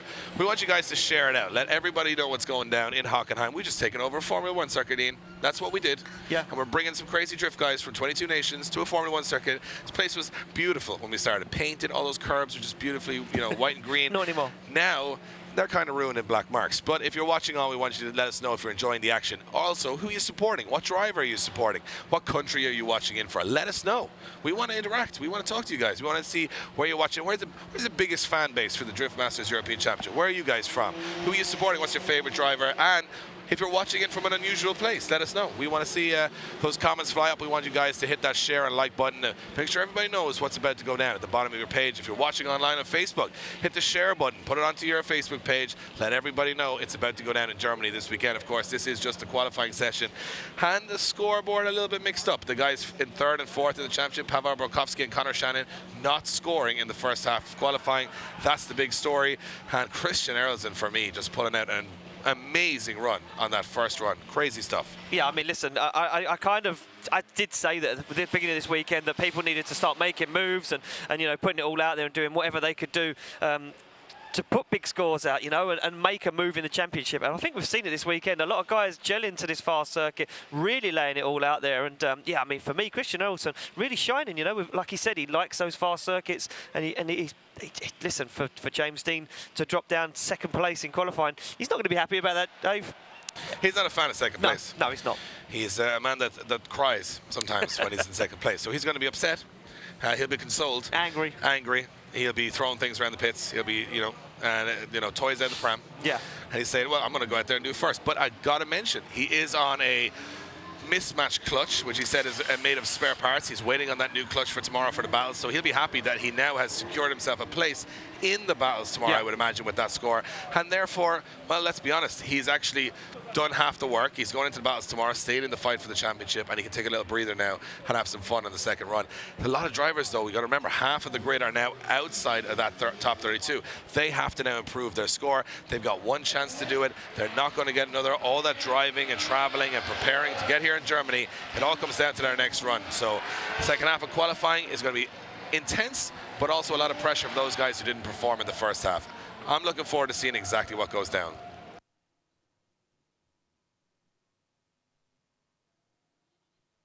We are back live here in Hockenheim for round 4 of the Drift Masters European Championship. If you're just tuning in, first half of qualifying is done. Now it's the business time. One run to get the job done. If you don't, you're out of the competition. Half the drivers from 22 nations will be going home at the end of this qualifying session. And Ian, I'm pumped up and ready for it. Yeah, listen, we see a lot of guys that scored zeros and a lot of guys that bowed out really early in qualifying. So it's time to get those guys some good scores on the board, and we move it to the start line for our first driver. He did score a 66 on his first run. It will be Clemens Cordier as he clips a cone on our start line. We're not worried about that. We send him off in the HGK Eurofighter. V8 under the bonnet, 785 horsepower. Going to need to improve his score. This is a lot more technical as he gets nice and deep into the outer zones. Just wide of that second front clip. It is pretty bright, the livery on this car. Pretty crazy. It's out there. It's out there. Crazy. This thing is just a machine that you got to get up close and personal around. If the Drift Masters Tour is landing in your country in the future, you got to check these machines out. They are simply sensational. But the run, couple of errors on the run. Will it improve his score? It'll be tight. Yeah, the Austrian driver really needs to improve on a 66. Can he? Or has he got enough to just scrape inside top 32? Well, we're about to find out as the judges input the score into the system. Well, you know, from my perspective, it wasn't a bad run by any means. It's just the standard of driving here this weekend. High. Oh, and he does improve a 73 there for Clemens, a 73. Drops him into 24th position for the moment, Dave. You know what, I think he'll be happy with that. So. Yeah, look, a man that drums up to the line who hasn't been on his first run, essentially. No. So Andy Wisniewski, the German driver representing Parts 33, and he now has only one run to get it done here. Yeah, he has a 0 in his first qualifying run. What can he do on his second as he fires the car in? This is a Toyota Sora 2JZ, 680 horsepower under the bonnet. So how does he go, though? I mean, listen, do you put in a tentative run? Do you take it easy and try and be technical and get a high score that way, or do you go all out? So far, it looks like Andy's going technical route, not a lot of smoke, not a lot of impact, but he makes it round. Just hesitated a little towards the end, and he actually pulled a handbrake halfway through the first corner as well. So another little error the judges will be watching for. Tentative is fine, but it's difficult, as we mentioned throughout the show, at this kind of speed. You've got to commit and put the car where you need it to be. You can't kind of half throttle it out here. So Andy will be nervous waiting for this score to drop in. Is it enough? And of course, not having that first run to lay a sort of a benchmark and take the pressure off. He had to make a choice there: go crazy and get a 0, or try and top the scoreboard, or just kind of hit the mid-pack. I'd imagine it'll be the latter. Yeah, exactly that. So we await the score to drop in for Andy, and it is a 69.7, so drops him into 30th position at the moment. That means he's going to be hanging on by the skin of his teeth for the moment, Dave. Absolutely, and we move along to our next driver. Another German on the line is going to be Chris Neijmeyer from Germany. He started drifting in 2013, and he is the Gymkhana Drift Cup champion in 2014. And he has several Nürburgring Drift Cup podiums. So this is a different circuit in Germany this weekend. Hockenheim, and he's coming in hot here, looking good, but a little wavering there, but getting out to that outer zone on clip 3, that's what we wanted to see. Yeah, but look at this, he goes massively wide on front zone 2. He's going to hurt his score because sacrifices that outer zone. He's kind of throws it all the way towards the end of the run. An absolutely cool looking car, those green headlights and that green livery on the back as he goes across the line. Yeah, I mean, errors, Dave, is not what you need right now at this stage in competition. No, especially when the scores are starting to rise and rise throughout the competition. Yeah. You can find very good scores, might not be enough to get you through to the battle stages tomorrow. So he'll be another driver nervously anticipating this result, and there you have it. It's a 62, meaning he is out of the competition and finishing in 38th position, not into the top 32, and that's how harsh this system is, Ian. Make those mistakes and you're going home. Unfortunately, a German driver, homegrown talent, not making it through to the top 32. Yeah, unfortunately, it is a cruel mistress, Dave, but that is the nature of our sport. As we see Baz Maul come off the line, the second half of the teammate of Sebastian Fontaine, as he fires at E46. Splendid tyres, BMW. Look at the angle that Baz Maul's carrying nice and deep into that. Look at the transition from Baz Maul. Can he pull it off? Oh, big wobble there as he comes through that second front zone, and he's way offline now. It starts to pull it back together again, but Baz Maul laid it all out there and went for a huge run. in his second qualifying run. Well, he went for the big run, Yeah. and it didn't quite go his way. He went for the big angle, big smoke, exactly what we wanted to see. Yeah. But that little error just at the hairpin, had to sort of wobble the front of the car, readjust his steering. That's not going to help his scoring. No, exactly that. So we await the judges to put their score into the system. And where does he come in? It's 62.7, 73.7, and his first run is the higher qualifying score. He will be in for the moment. But drivers, Dave, that didn't score in their first run do make it through. And this guy impressed me. Up next is Yvon Bousson. Yeah, and this is a guy that, if you're aware of French drifting, is one of the showmen, one of the stars of that championship. A super fun guy to be around, but now he's got to get it all done here on one run. Was going very well in practice, though. Yeah, not sure what happened to the car. He washes wide on that front zone. Oh, he drops a wheel. Big impact with the barrier.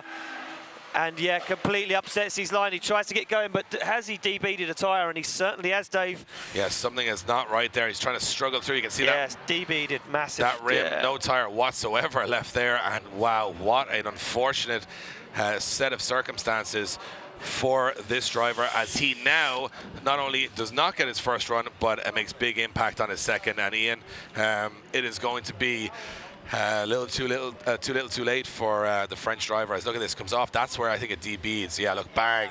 Takes all of the water barriers straight up into the sky, quite spectacularly, I might add. Loses his bumper, but from this point on, he's only got one rear tyre, so there's not much he can do. No, exactly. He tries to put down the rest of the run, but yeah, I mean, no chance. Yeah, second in the currently second in the French Drift Championship.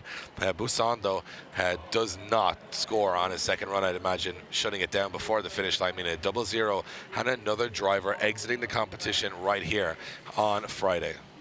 Yeah, so we make it official there, a 0 on his first run. The only run he did. We move it along back to the line, and it will be Jason Bannett. We're going to clean the track. Still got our guys out there sweeping up, Dave, like you say, available for hire or for birthday parties. Incredible sweep across the board from every one of these guys. Yeah, and of course, looking for a clean sweep? No? No. Right, okay. We're not going to use any bad puns on the broadcast today. I've been warned, and officially warned, in fact. So we are now waiting for another French driver to try and get himself into that top 32. Yeah, Jason Bernay was, like I say, impressed me earlier in practice. Put some really good runs down. As you can see, our track staff, our crew there, Drift Masters, just rebuilding the circuit after Yvon decided to rearrange it, Dave. Wasn't happy.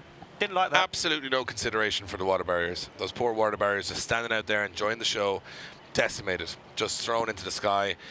No regard for their safety whatsoever. So yeah, they were a different shape this morning. I'll tell you that for a fact. So yeah, as the track now gets prepared, another driver to throw it in.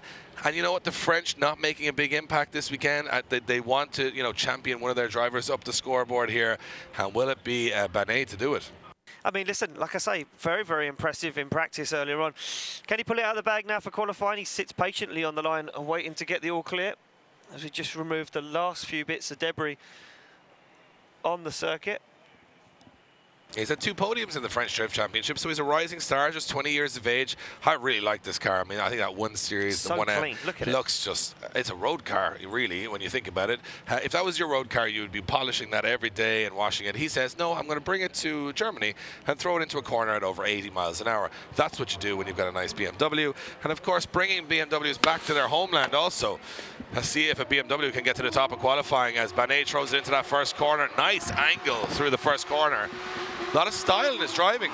Yeah, very, very stylish driver. Likes to carry big angle. Look at this. Very, very good job so far from Banet as he gets that car perfectly, but sacrifices that outer zone as he shortcuts the centre of the circuit once again. Now gets back out into the outer zones and takes it over the finish line. Very nice looking car. And you know what? Good run, but just not good enough in my eyes to get too far up the order. Yeah, using every bit of that 700 horsepower sequential gearbox. Pretty sure they don't come standard in a BMW 1M. Definitely not. A little bit of work done there. Let's see how he's got on. Frenchman looking for a turn of fortune here.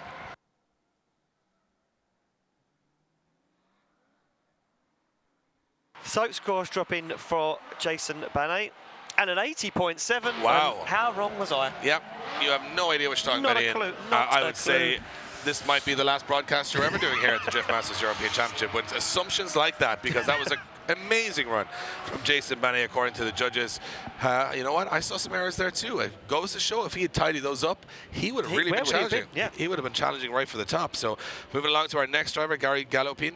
Another guy coming from the French Drift Championship, this Westlake Tire sponsored E30 BMW. Love the look of this car and love his style. Just had a little bit of understeer on the first run. This time throwing it in much harder.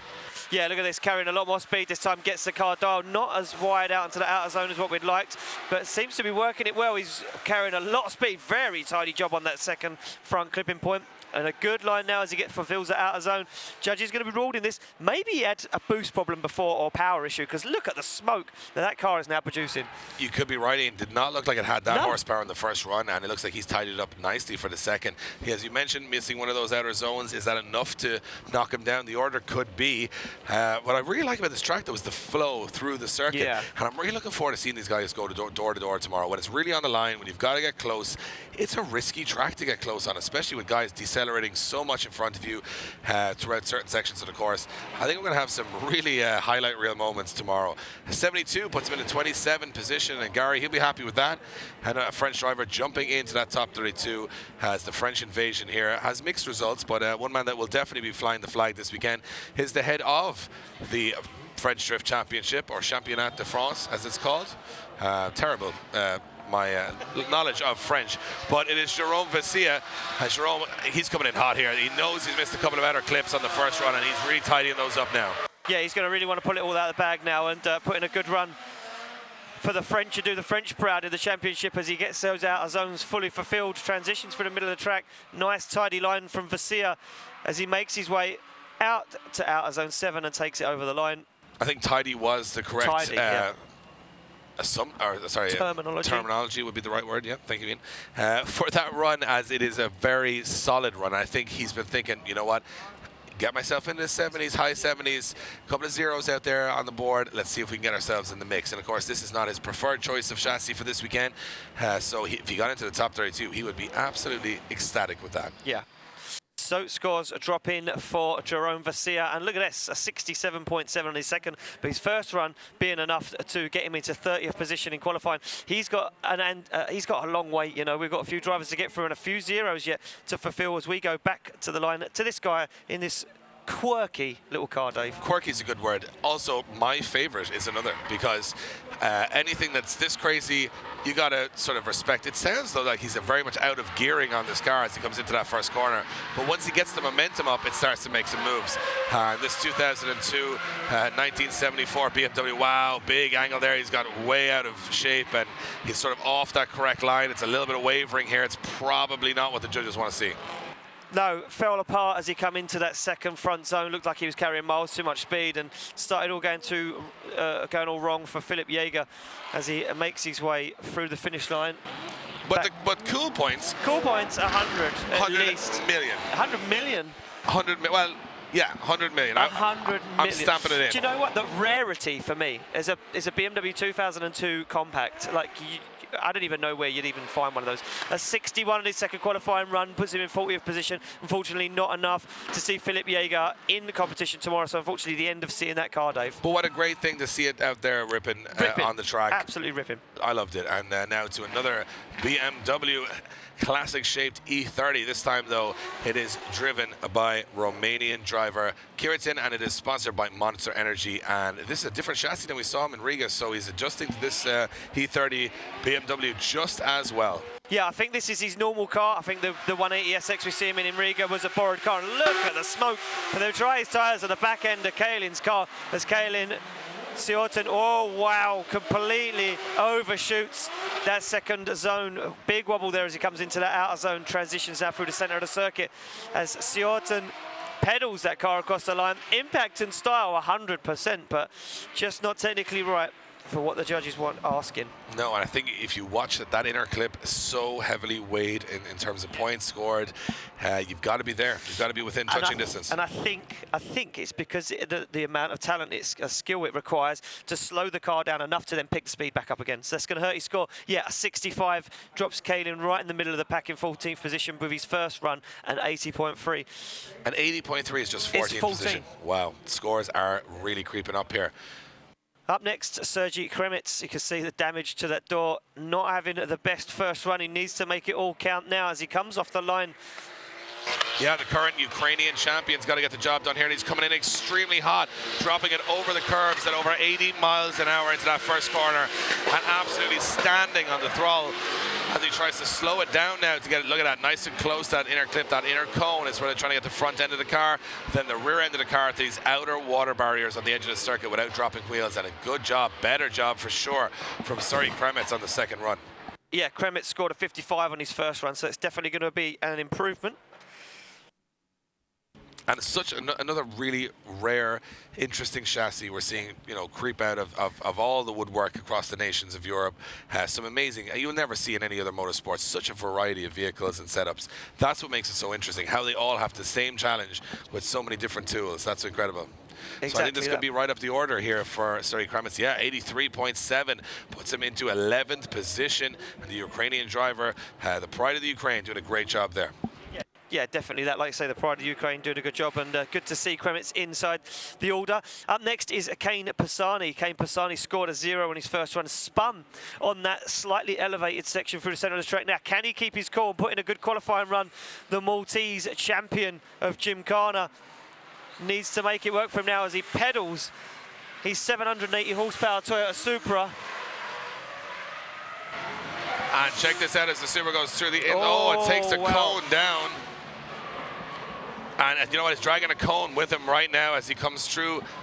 And you know what? It could just be enough to damage his score here, as he very, very much just made those errors on the inside of the circuit. I think, from my perspective, I'm not sure it's going to be enough. No, you know what? With a score so high, when you see an 80 in 14th or 15th position, you know it's going to be challenging. Yeah, and look at this. What happens, Dave? He comes in just a little too shy, up over the curb, takes the cone with him, but that cone sort of upsets his steering on the front of the car. As you can see, drives over it, pops out the other end, and yeah, it just got him offline. Just caught him. Tried to go so accurate to that inside clip that it just didn't work for him. But a 55.3, a respectable score. But in this company, seeing him into 45th position. Yeah, unfortunately, that will be the end of the weekend for Kane Pisani. We move it along. Daniel Janota sits on the line. He has currently got a 0 as well. The Czech driver driving the BMW 1 Series with the M50, 860 horsepower. M50 turbo under the bonnet, fires it in, a nice angle from Janota. Now, can he keep his cool? He needs to put a good score on the board. Very nice line as he comes through the first turn. Janota pedaling the car. This looks a lot tighter from Janota, but he's way wide and he over-rotates. Yeah, you know what? It just went on the front brakes there, and it just almost tucked the nose in too much. It just looks like that car is an animal to drive. It is. I think, like watch this. He went on the front brakes here. Watch, he's on the front brakes, and it just sent him on this massive angle. You can see, look how much steering angle's in the car, but he just overcooked it a small bit. And from that perspective, well, it's all she wrote.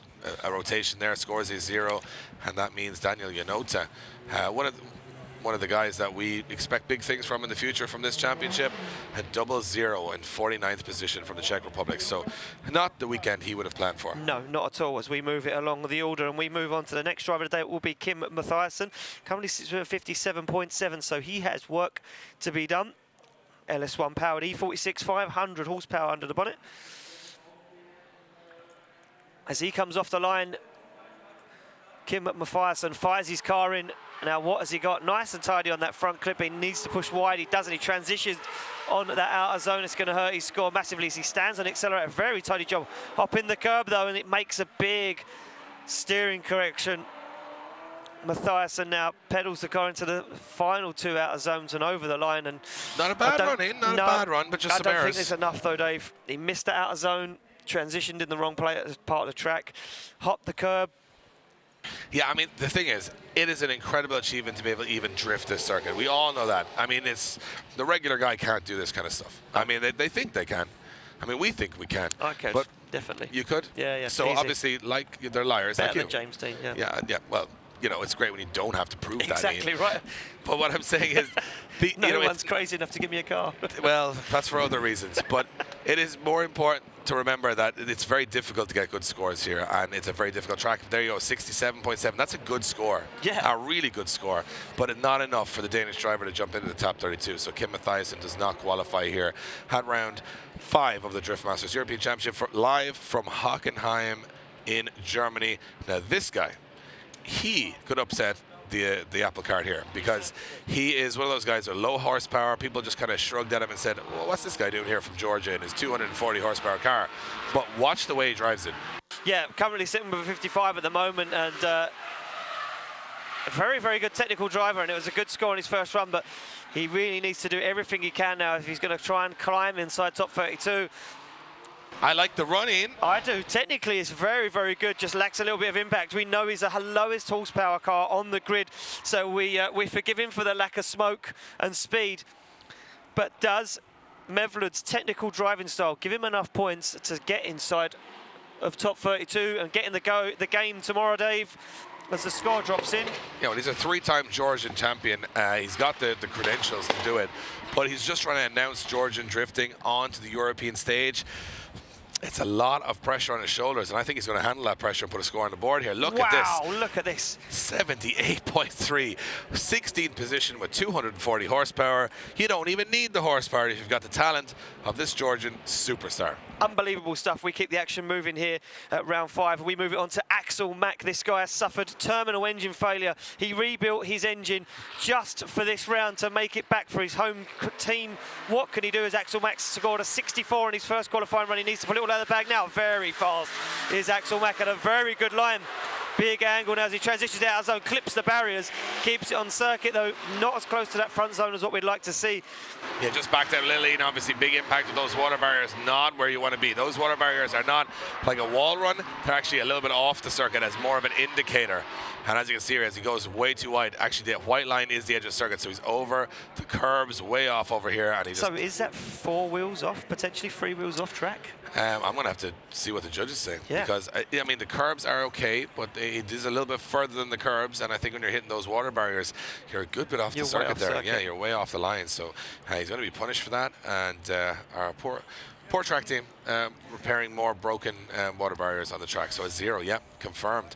Meaning that Axel Mack will not score on his second run, leaving the German driver in 41st position and another driver, hugely talented driver, an impressive driver, not in the top 32. Such a harsh system here at Drift Masters European Championship.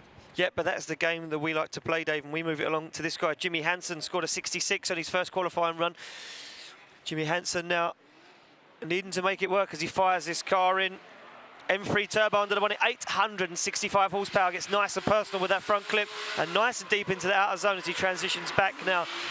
Jimmy Hansen stands on accelerator, very nice line. He's really kind of cut across the circuit. Can he make it work? He certainly can. Oh, he's so wide. He drops the wheel into the dirt. Jimmy Hansen laying it all on the line right now for a good spot inside top 32 as he pedals that car over the line. Very nice stuff from Jimmy Hansen. Well, there's no denying he went for it, because he went for a crazy run. Caught a little bit of understeer through the first corner, but actually managed to correct it and get it back on track. Impressive car control. Just, is it enough? That's the question. Yeah, that is the question, you know, and with scores being so high, you know, I think you really need to be in the 80s now to do well. Judges deliberating this one.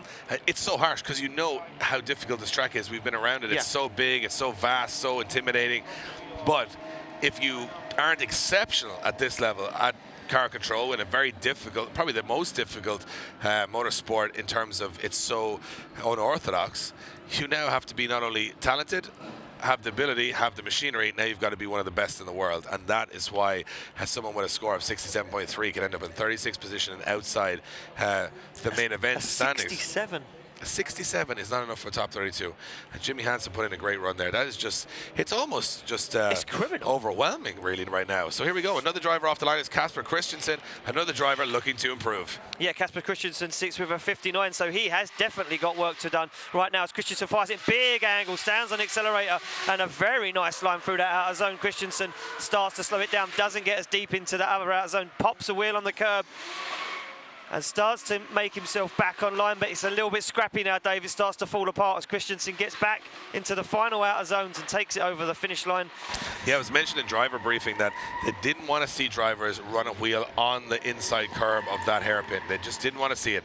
He was way up over that curb and almost over the blue and white line into that red line. So I think that's going to hurt his score also there. But it's so difficult. It's just, I mean, I'm watching it here sort of getting a sense of how good do you need to be at the top level of this championship, and right now it's showing that the scores coming in, you've just got to be pinpoint accurate. Yeah, I was just going to say, you need to be pinpoint perfect. You can't put a wheel over, you can't drop a wheel on the curbs. You've got to be absolutely spot on, and it's not an easy task, especially when you're pushing your car to its absolute limits. Where does Casper Christensen drop in? And a 67.3 is not enough to get himself inside top 32. Another guy bowing out competition. Yeah, making big improvements on the second run and still not making an improvement that will get him into the main event tomorrow. Now, Dennis Hansen does sit with a 72.7, so he does find himself inside the top 32 as he fires that car in. A nice angle as he comes through that front clip, very deep into that outer zone. Now, can Dennis Hansen hold it together and put in a good run? He doesn't. It starts to fall apart, Dave. Guys just can't control the car enough into that front clip to put down a perfect qualifying run as Hansen fires it to the outer zones and over the line. He has one of the craziest styles when it comes to transition I've ever seen. It's almost just flick on angle. Just a big flick, and let's see what happens every time he transitions. Super entertaining to watch, but it takes a little bit of that fluidity out of what the judges are looking for. So let's see where he lands. It could be another similar story. Yeah, so the scores are dropping in. Judges talking about their scores. And look at the setting, though. You guys can see it at home right now. Sun's just the sun's starting to go down. The golden hour. We're in the Mercedes-Benz Tribune stand watching drifting on a Formula One circuit. Just take that in. Look, just take it in. Take it in. A couple of years ago, people would have never thought that would happen. But right now, these guys have proved their worth across of Europe, and here they are. It's a 71.3, so 28th position for Dennis Hansen. He stays where he is. It's not a bad score at all. He's in the 70s, but it's close to the drop zone. 4 people could knock him out. Two and the top 4 in the championship have not put a run in yet, so nervous times. Exactly. As we move it along, Rene Ports, he currently sits with a 55, so he is outside of competition at the moment. You can see Jerome Vassia sitting in 32nd place on that drop zone as Ports fires it in now. Ports stands on the accelerator with the 1.5 JZ under the bonnet of this IS200. 750 horsepower to tame. Can he keep it together? Nice job on that front clip from Rene Ports as they transition back now through the centre of the circuit. Ports stands on the accelerator and looks for the 2 final outer zones and does a very nice job, does Rene Ports. I think that's an improvement, Ian. I think that's a very, very good score. Yeah, I think it is a very good improvement on his first run. And you know what? He needed it. I mean, especially when you're on home soil and you're trying to represent your home audience, and you're out there and you've got a lot of your friends and family here. You want to go out there and show exactly what you're worth, and the pressure's high, and the competition level is high. But you need a score that's just going to get you into that main event. And has he done enough? Well, he has. Into 20th position, he goes with a 75. He will take that right now with the pressure on his shoulders. Yeah, he certainly will. And we move it along to a guy with a 74. So he's already inside the top 32. But can he improve on his score and make his life a little bit easier as he travels through top 32? It is Daniel Savak, the Norwegian plumber, which you don't often come up with, don't often meet a Norwegian plumber. But he fires his car in, does Daniel Savak. A little dab of the handbrake halfway through that turn. A nice job on that front clip, not as deep into the outer zone as what we'd like to see. As Savak slows the car down massively, you can hear him working the throttle, doesn't pop the curb. Does a very tidy job on that front clip and that outer zone as he comes through the centre of the circuit. Transitions into the final 2 outer zones, and a very good job there from Daniel Savak. Yeah, a lot of these guys now starting to up their level, Ian. They'll have been told by their mechanics and spotters, look, the cutoff is X, you need to be Y, and that's why they're starting to push that a little bit better. Yeah, exactly that. So we await to see if Daniel Savak has improved on his first score. Can he climb up the order?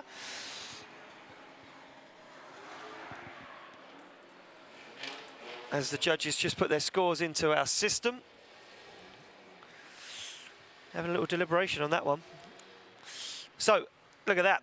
Daniel Savak jumps into 16th position with a 78.3. That's a big jump up, Ian. Very big jump up there for Daniel Savak as he moves up the order. Now, on the line, Ken Egved scored a 0 in his first qualifying run. His mechanics just run up and said to me, check your phone. They changed the gearbox in this car for the second qualifying run to get him back out there. As Ken Egved now puts it all on the line. Can he put down a qualifying run worthy enough for a place in top 32? As he stands on the accelerator now. Ken Egved slows the car down, but he's way wide. That's not a good move from Egved. He needs to pull this together now to get at least a 72 and find himself inside top 32. Stands on the accelerator for one more time and finds the 2 final outer zones. If anything, a big thank you to his team for repairing that car. You say they put a gearbox in this car? Yeah, they changed the gearbox in that car, yeah. Between the first run and the second run? Between the first run and the second run, yeah. I sent my car in for like a regular service and it takes them a day. Yep. Well, I'm being robbed. Gearbox in half an hour? Incredible. Will it be enough, though? A couple of errors. Pushing wide in certain areas.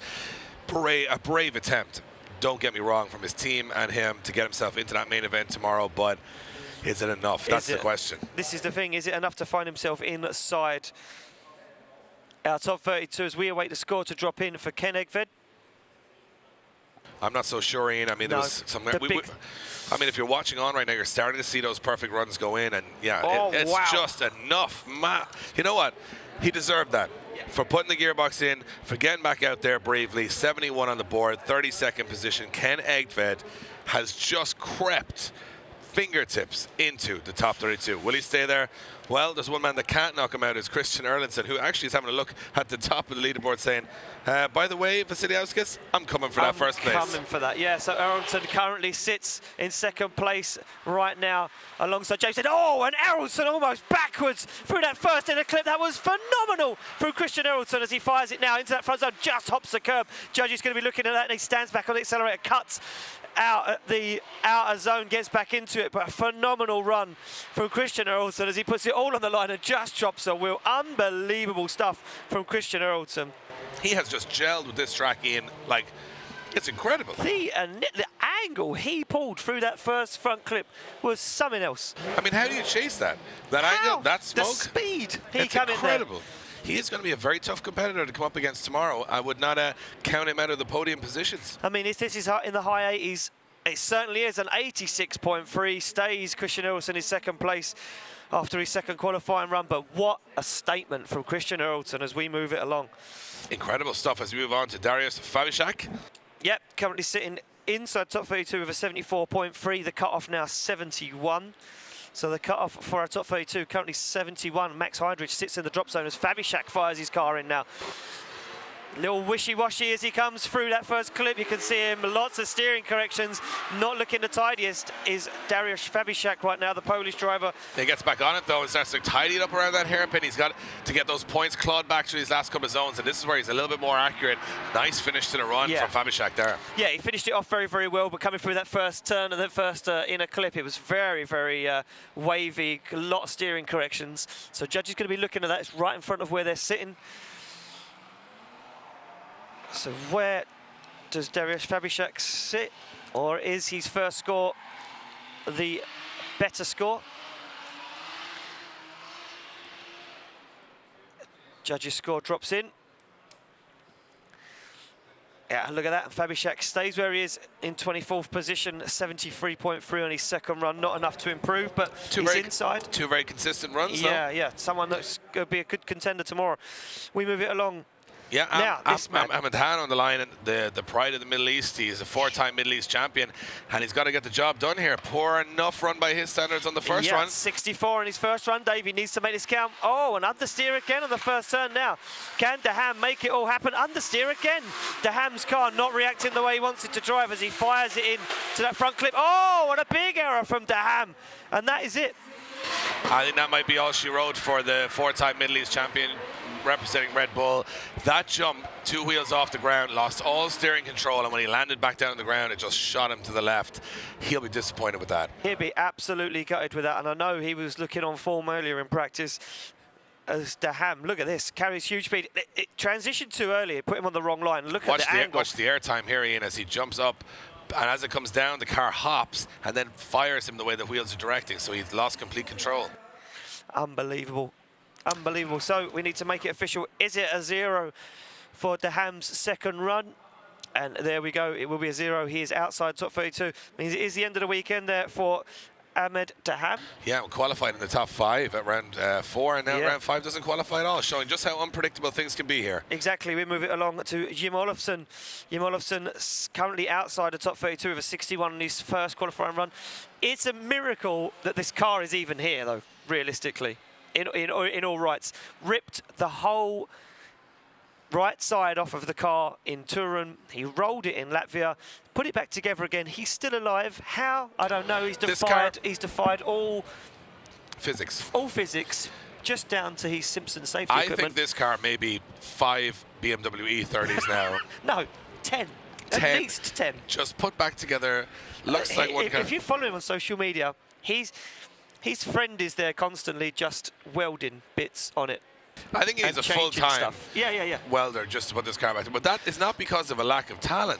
It's just because he goes so hard. He is just ridiculous. Like he doesn't know 50%, Dave. He's either off or 100. He rolled the car twice onto its roof and then said, "We're going back out. We're going to go back out and fix it." I was like, I would have been at home in I would have been in the hotel having a drink, saying, "Forget about stiff drink. Forget that." Yeah. So you know. He's now going to throw it back into the first corner, and again going in as hot as ever is Jim Olofsson. Yeah, Jim Olofsson now needs to make it all happen. He knows he's outside top 32 as Heidrich sits in the drop zone. What has Jim Olofsson got? Very good run. Hops a wheel, though. That's going to hurt his score.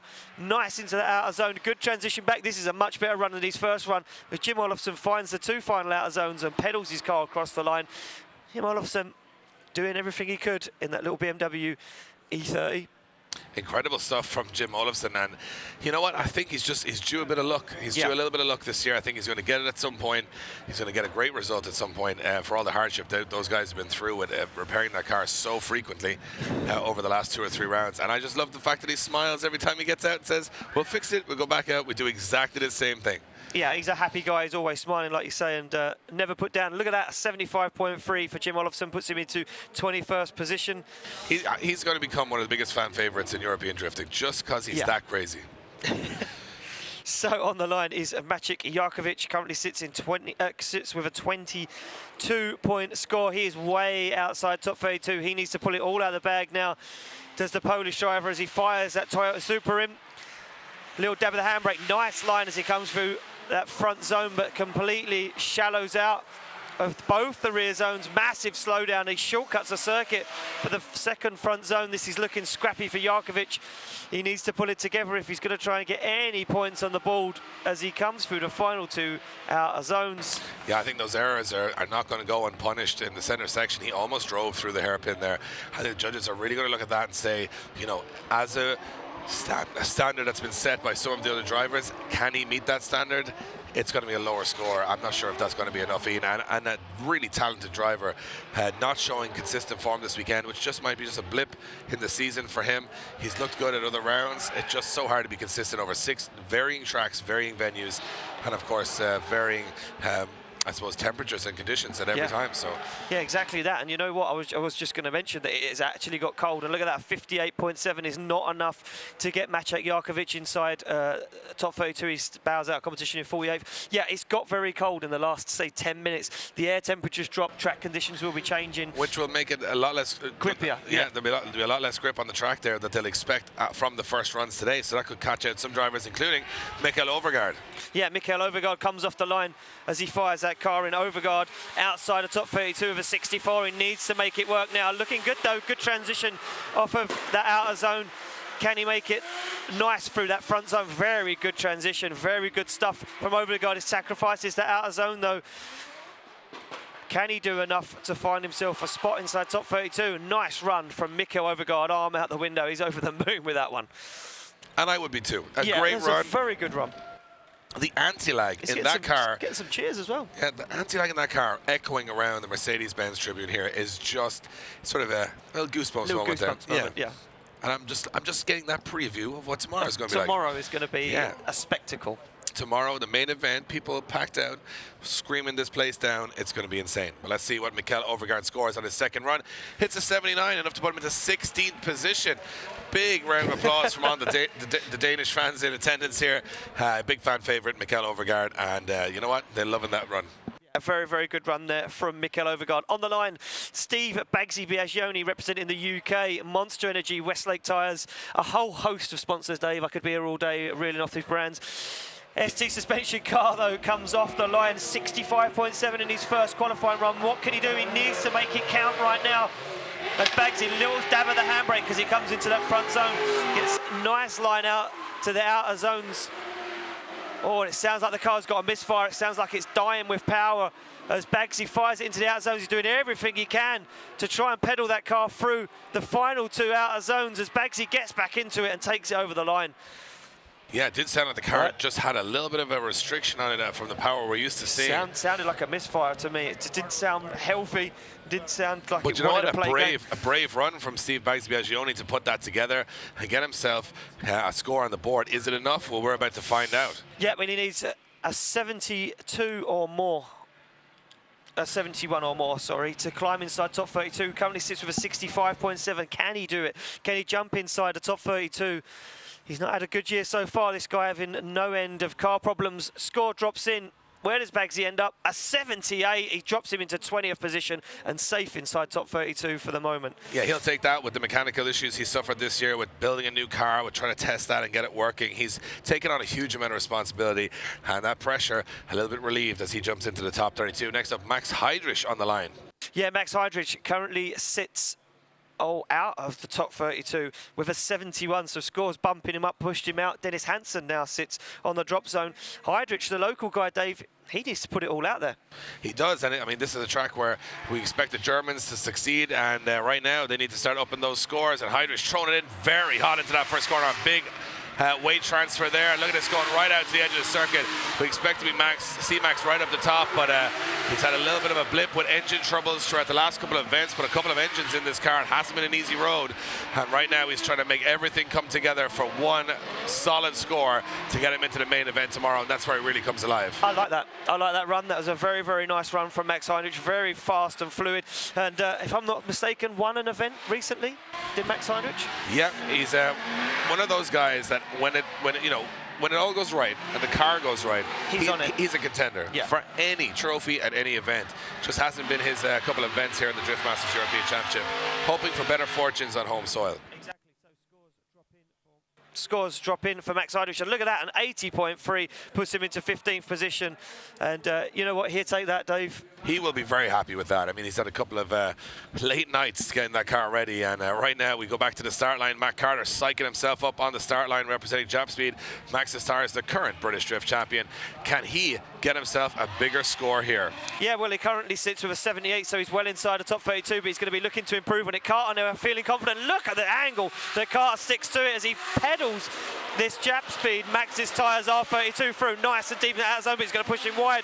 Manages to just bring it in close enough to get inside the scoring zone. Stands on the accelerator as Carter fires his R32 Skyline from the UK across the finish line, and he'll be over the moon that he's managed to put 2 consistent qualifying runs in. Absolutely, and the car's so aggressive when it transitions and comes on and off power, popping and banging, and it's all the good noises we want to hear. Stuff. But an impressive second run from Matt Carter. Enough to trouble his first run? I'm not sure. Yeah, I don't know. I mean, yeah, for me, impact and style way up there, but the judges think the same thing. Made a bit of an error. They're deliberating about it. It looks like they're getting a bit angry, heated, they're tired.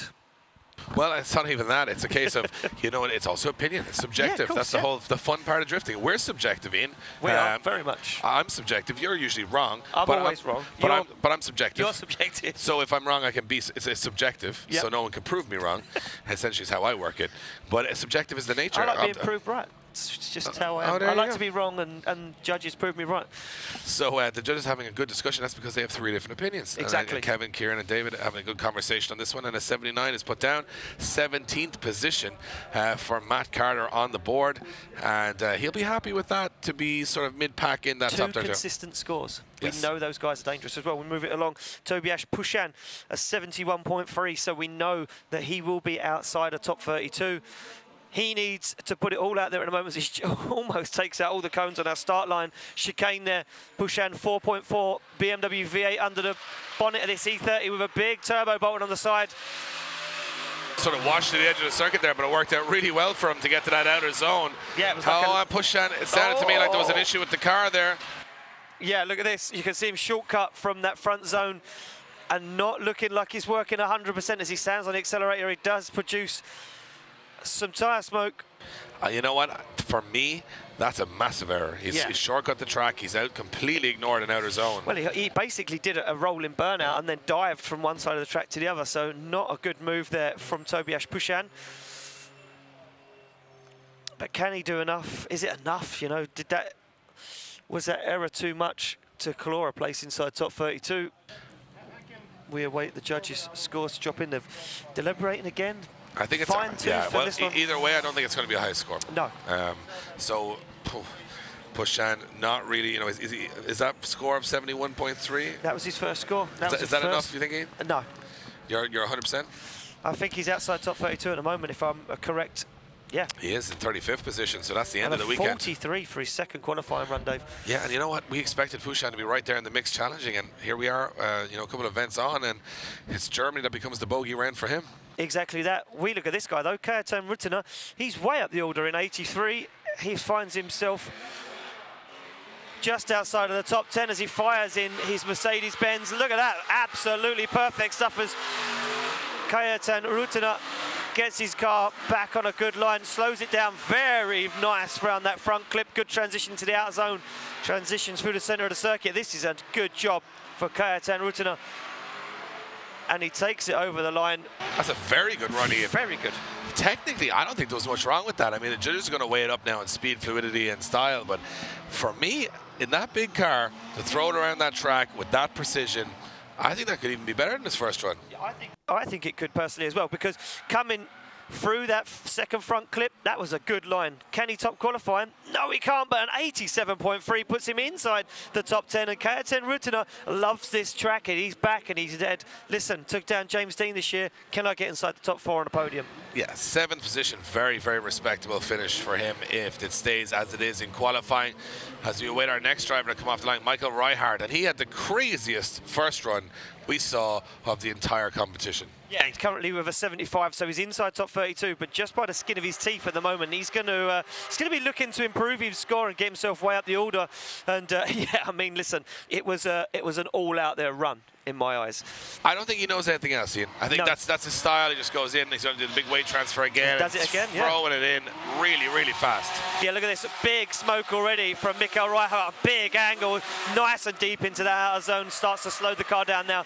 Can he get it nice and tidy through that front clip? Absolutely perfect from Michael Reichardt. This is very good, Dave, as Reichardt fires it through the centre of the circuit, looks for the 2 outer zones, and absolutely nails the line as Michael Reichardt takes it across the line from the Czech Republic. He is one to watch this weekend. Crazy We haven't run. seen him drive like that all year. No, but I think now is the time. Now is the time to just step up, show what you're all about, put big scores on the board, make everybody tonight walking around the paddock start talking about you and saying, this guy's trouble, this guy's a problem.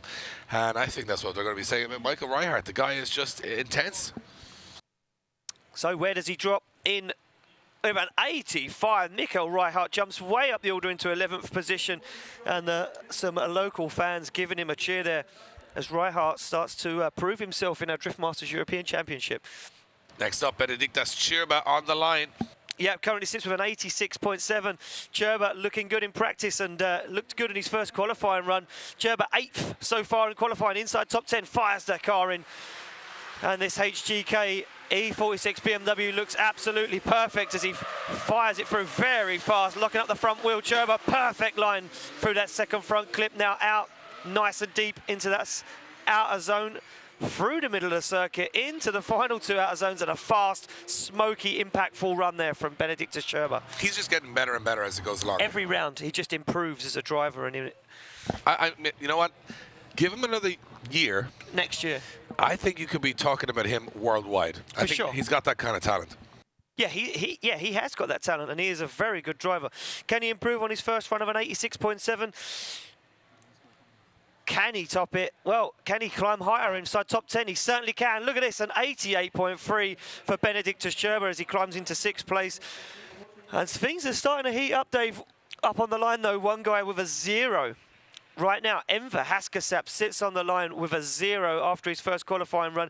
He has it all to play for. Right now, he comes off the line, the North Cypriot driver. Yeah, he's got a lot of pressure on his shoulders. Long way from Malta to Germany. Cyprus, my mistake, to get here, and obviously expecting big things, but just looks like that car isn't working 100%, or the gearing is not right, Ian. It doesn't look like the comfortable Enver Haskasap we're used to seeing. No, it doesn't look like what we've seen all year, but he does start to put down a run. Could it be enough? He needs over a 72 to get inside top 32. It's going to get pretty knife edge now. It's going to be close now for Haskasap. If he, you know what, if he gets inside, he's going to have the team working on that car all night to make sure it's 100% for tomorrow for battles. Can Haskasap get inside the top 32? As the score drops in from our judges. Yeah, from my perspective, Ian, it wasn't the perfect run. No. By any means, there was a lot of errors. It looked like he was fighting with the car. That's what it looked like from my perspective. And he could be lucky here. He might just creep in. Yeah. So the score for Enver Haskasap gets inputted into our system, and it drops in. Where does he land? Look at that, 75 for Enver Haskasap. He's inside top 32 just about for the moment. He is going to have some work to do tonight. We move it along to the guy currently sitting first in qualifying here at round 5 of the Drift Masters European Championship. Is Andreas Vasiliauskas, a 90.7. Hasn't been phased yet by anyone else. He clicks it into gear and he's off the start line. The turbo systems, E92 BMW. Big entry. Look at this.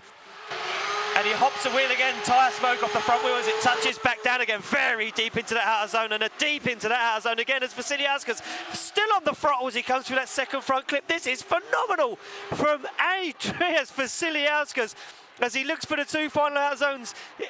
He absolutely smokes out the circuit and brings it across the line. Andreas Vasiliauskas puts on a smoke show. You know what? The most entertaining run of the event so far for me. Full throttle everywhere. He does make errors, though. I don't think it's going to top his first score. But for impact, there is nobody better on that grid today. No, that was an unbelievable good run. You know, like you say, full throttle all the way through. Yeah, a couple of little errors, but that was splitting hairs. Does it top his first qualifying run? It doesn't, an 87 for his second run, but Vasiliauskas stays in first place in qualifying for the moment. So, just believe we do have our man on the ground, Eddie Power. Eddie Power is down in the pits. Eddie, what you got for us? Thanks, guys. A lot of drivers here reporting how difficult this track is and just how much pressure it's putting on their components, in particular the clutch. And right behind me, you can see 3rd place in the championship, Paweł Barkowski, his team working to try and get a clutch back into this car in time for his second run of qualifying. It's going to be a nervous wait for the Polish driver to see if he can get back on track and get himself in the game here. Who knows? He's only going to have one run to get it done and to try and keep his championship hopes alive.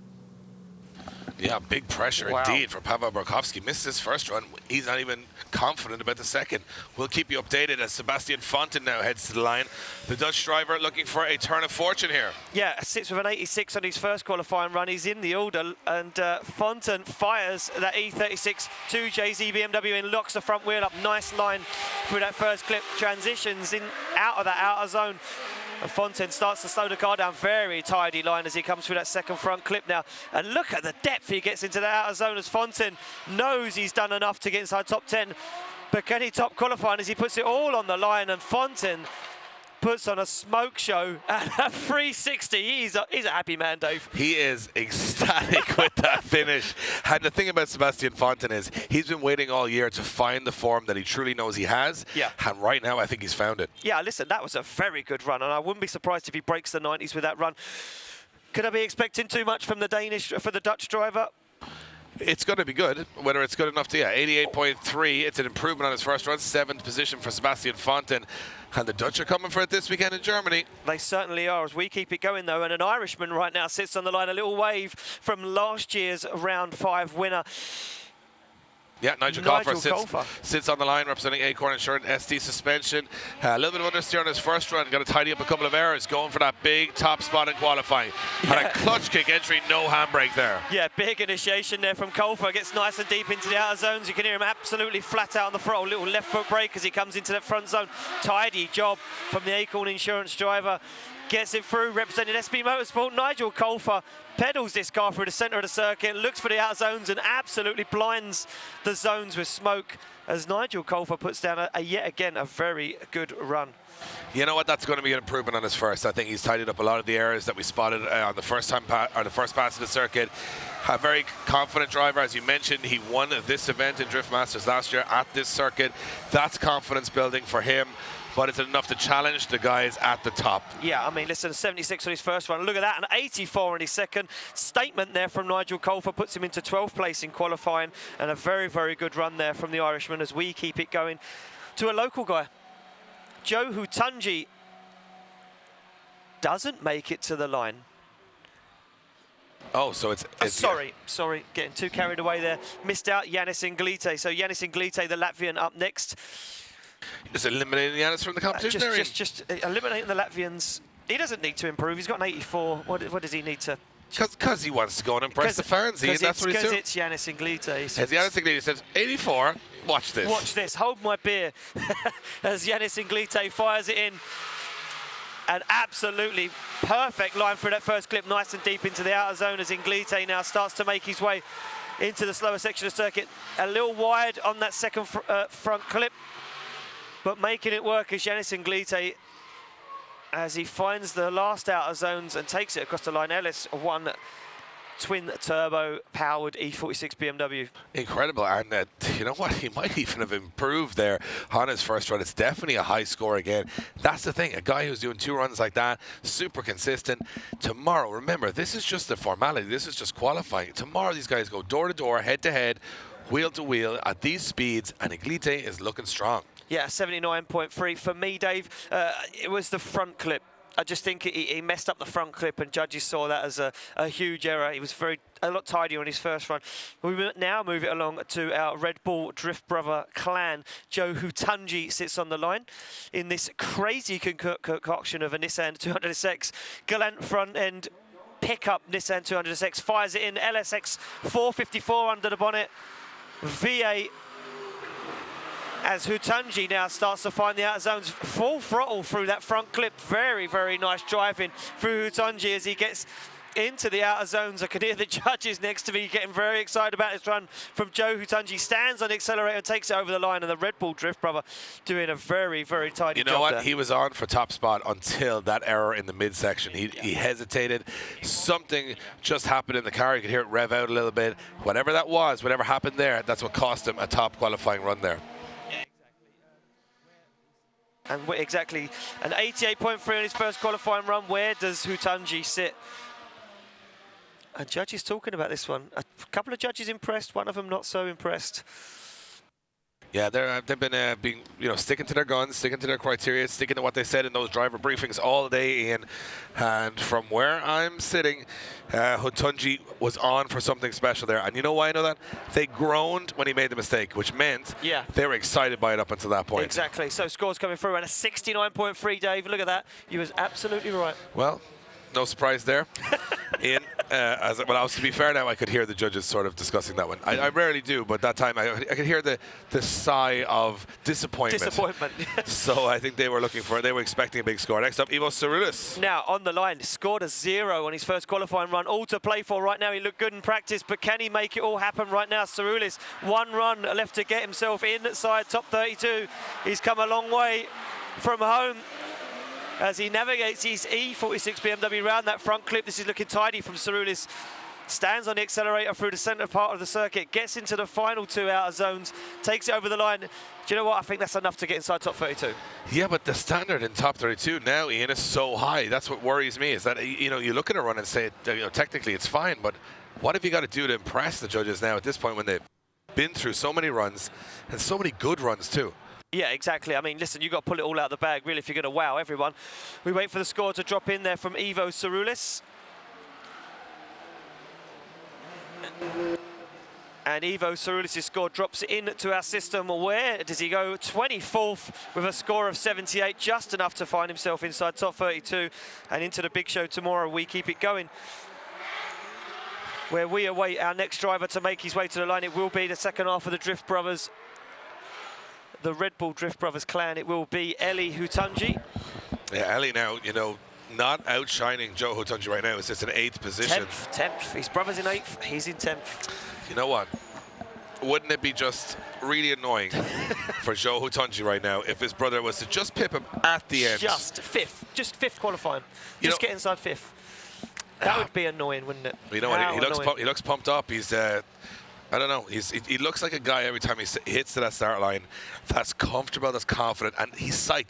And one more important thing is he always looks like he's enjoying himself in that car. Yeah. And I think that goes a long way in drifting. As you're really enjoying it, still like it's the first time you threw a car sideways, he can help at this level of competition too. It certainly can, as he fires in that LSX 454 powered BMW E30. The Red Bull Drift Brother now navigates his way through the circuit. Big transition into the outer zone, slows the car down, gets back on throttle. A little hop on the curb, but he stays in the throttle. This is a very fast run from Eli Hutunji. Yes, speed here is exceptional, Ian, as he has not been off the throttle almost the whole run. And that is another very, very good score on the board.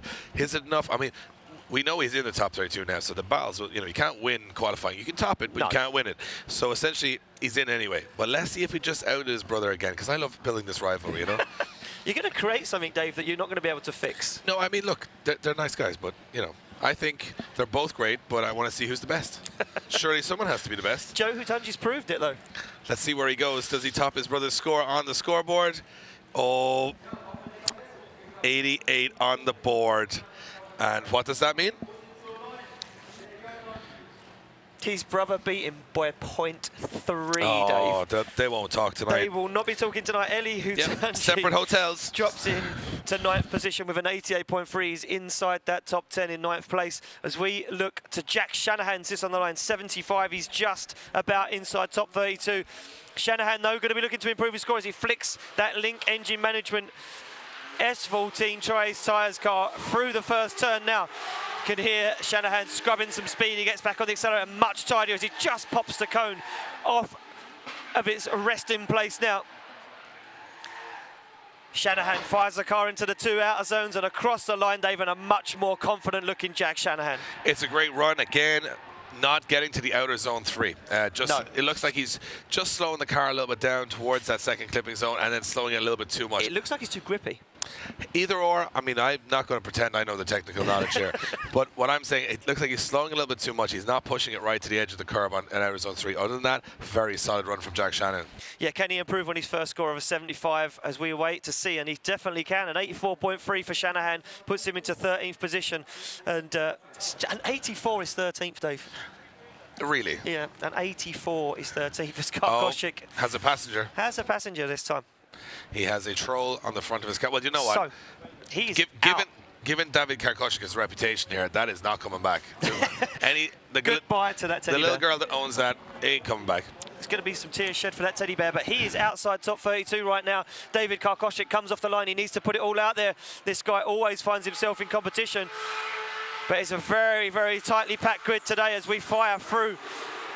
Karkoshik, a lot of left foot braking to that first corner. And sacrificed that outer zone. Karkoshik clips the cone again, mirrors Jack Shanahan's move. He comes through the centre of the circuit. Karkoshik stands back on the accelerator again.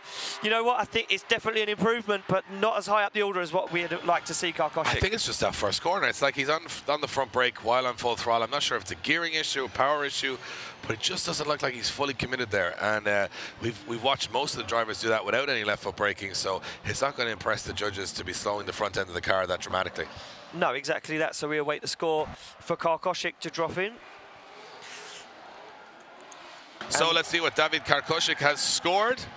It's a 69.7. Can you believe David Karkoshik does not qualify here in Hockenheim? The first big shock of the weekend. And you know what? We got to go down to man Eddie Power in the pits. Eddie, more news for us from down there. So we saw momentarily ago clutch problems for third in the championship, Pavel Barkovsky. Right behind me, Conor Shanahan is getting ready for his second qualifying run. Not only is he having clutch issues, he's also battling a sprained wrist, which he hurt earlier on in an incident in practice. Things are becoming very difficult for our grid down here, and right now it's looking like this championship might become a two-horse race. Could it be Dean and Hipke to take the title? Who knows? We're about to find out in qualifying. Just our final few drivers to go. Can Conor Shanahan get himself into the game? Only time will tell.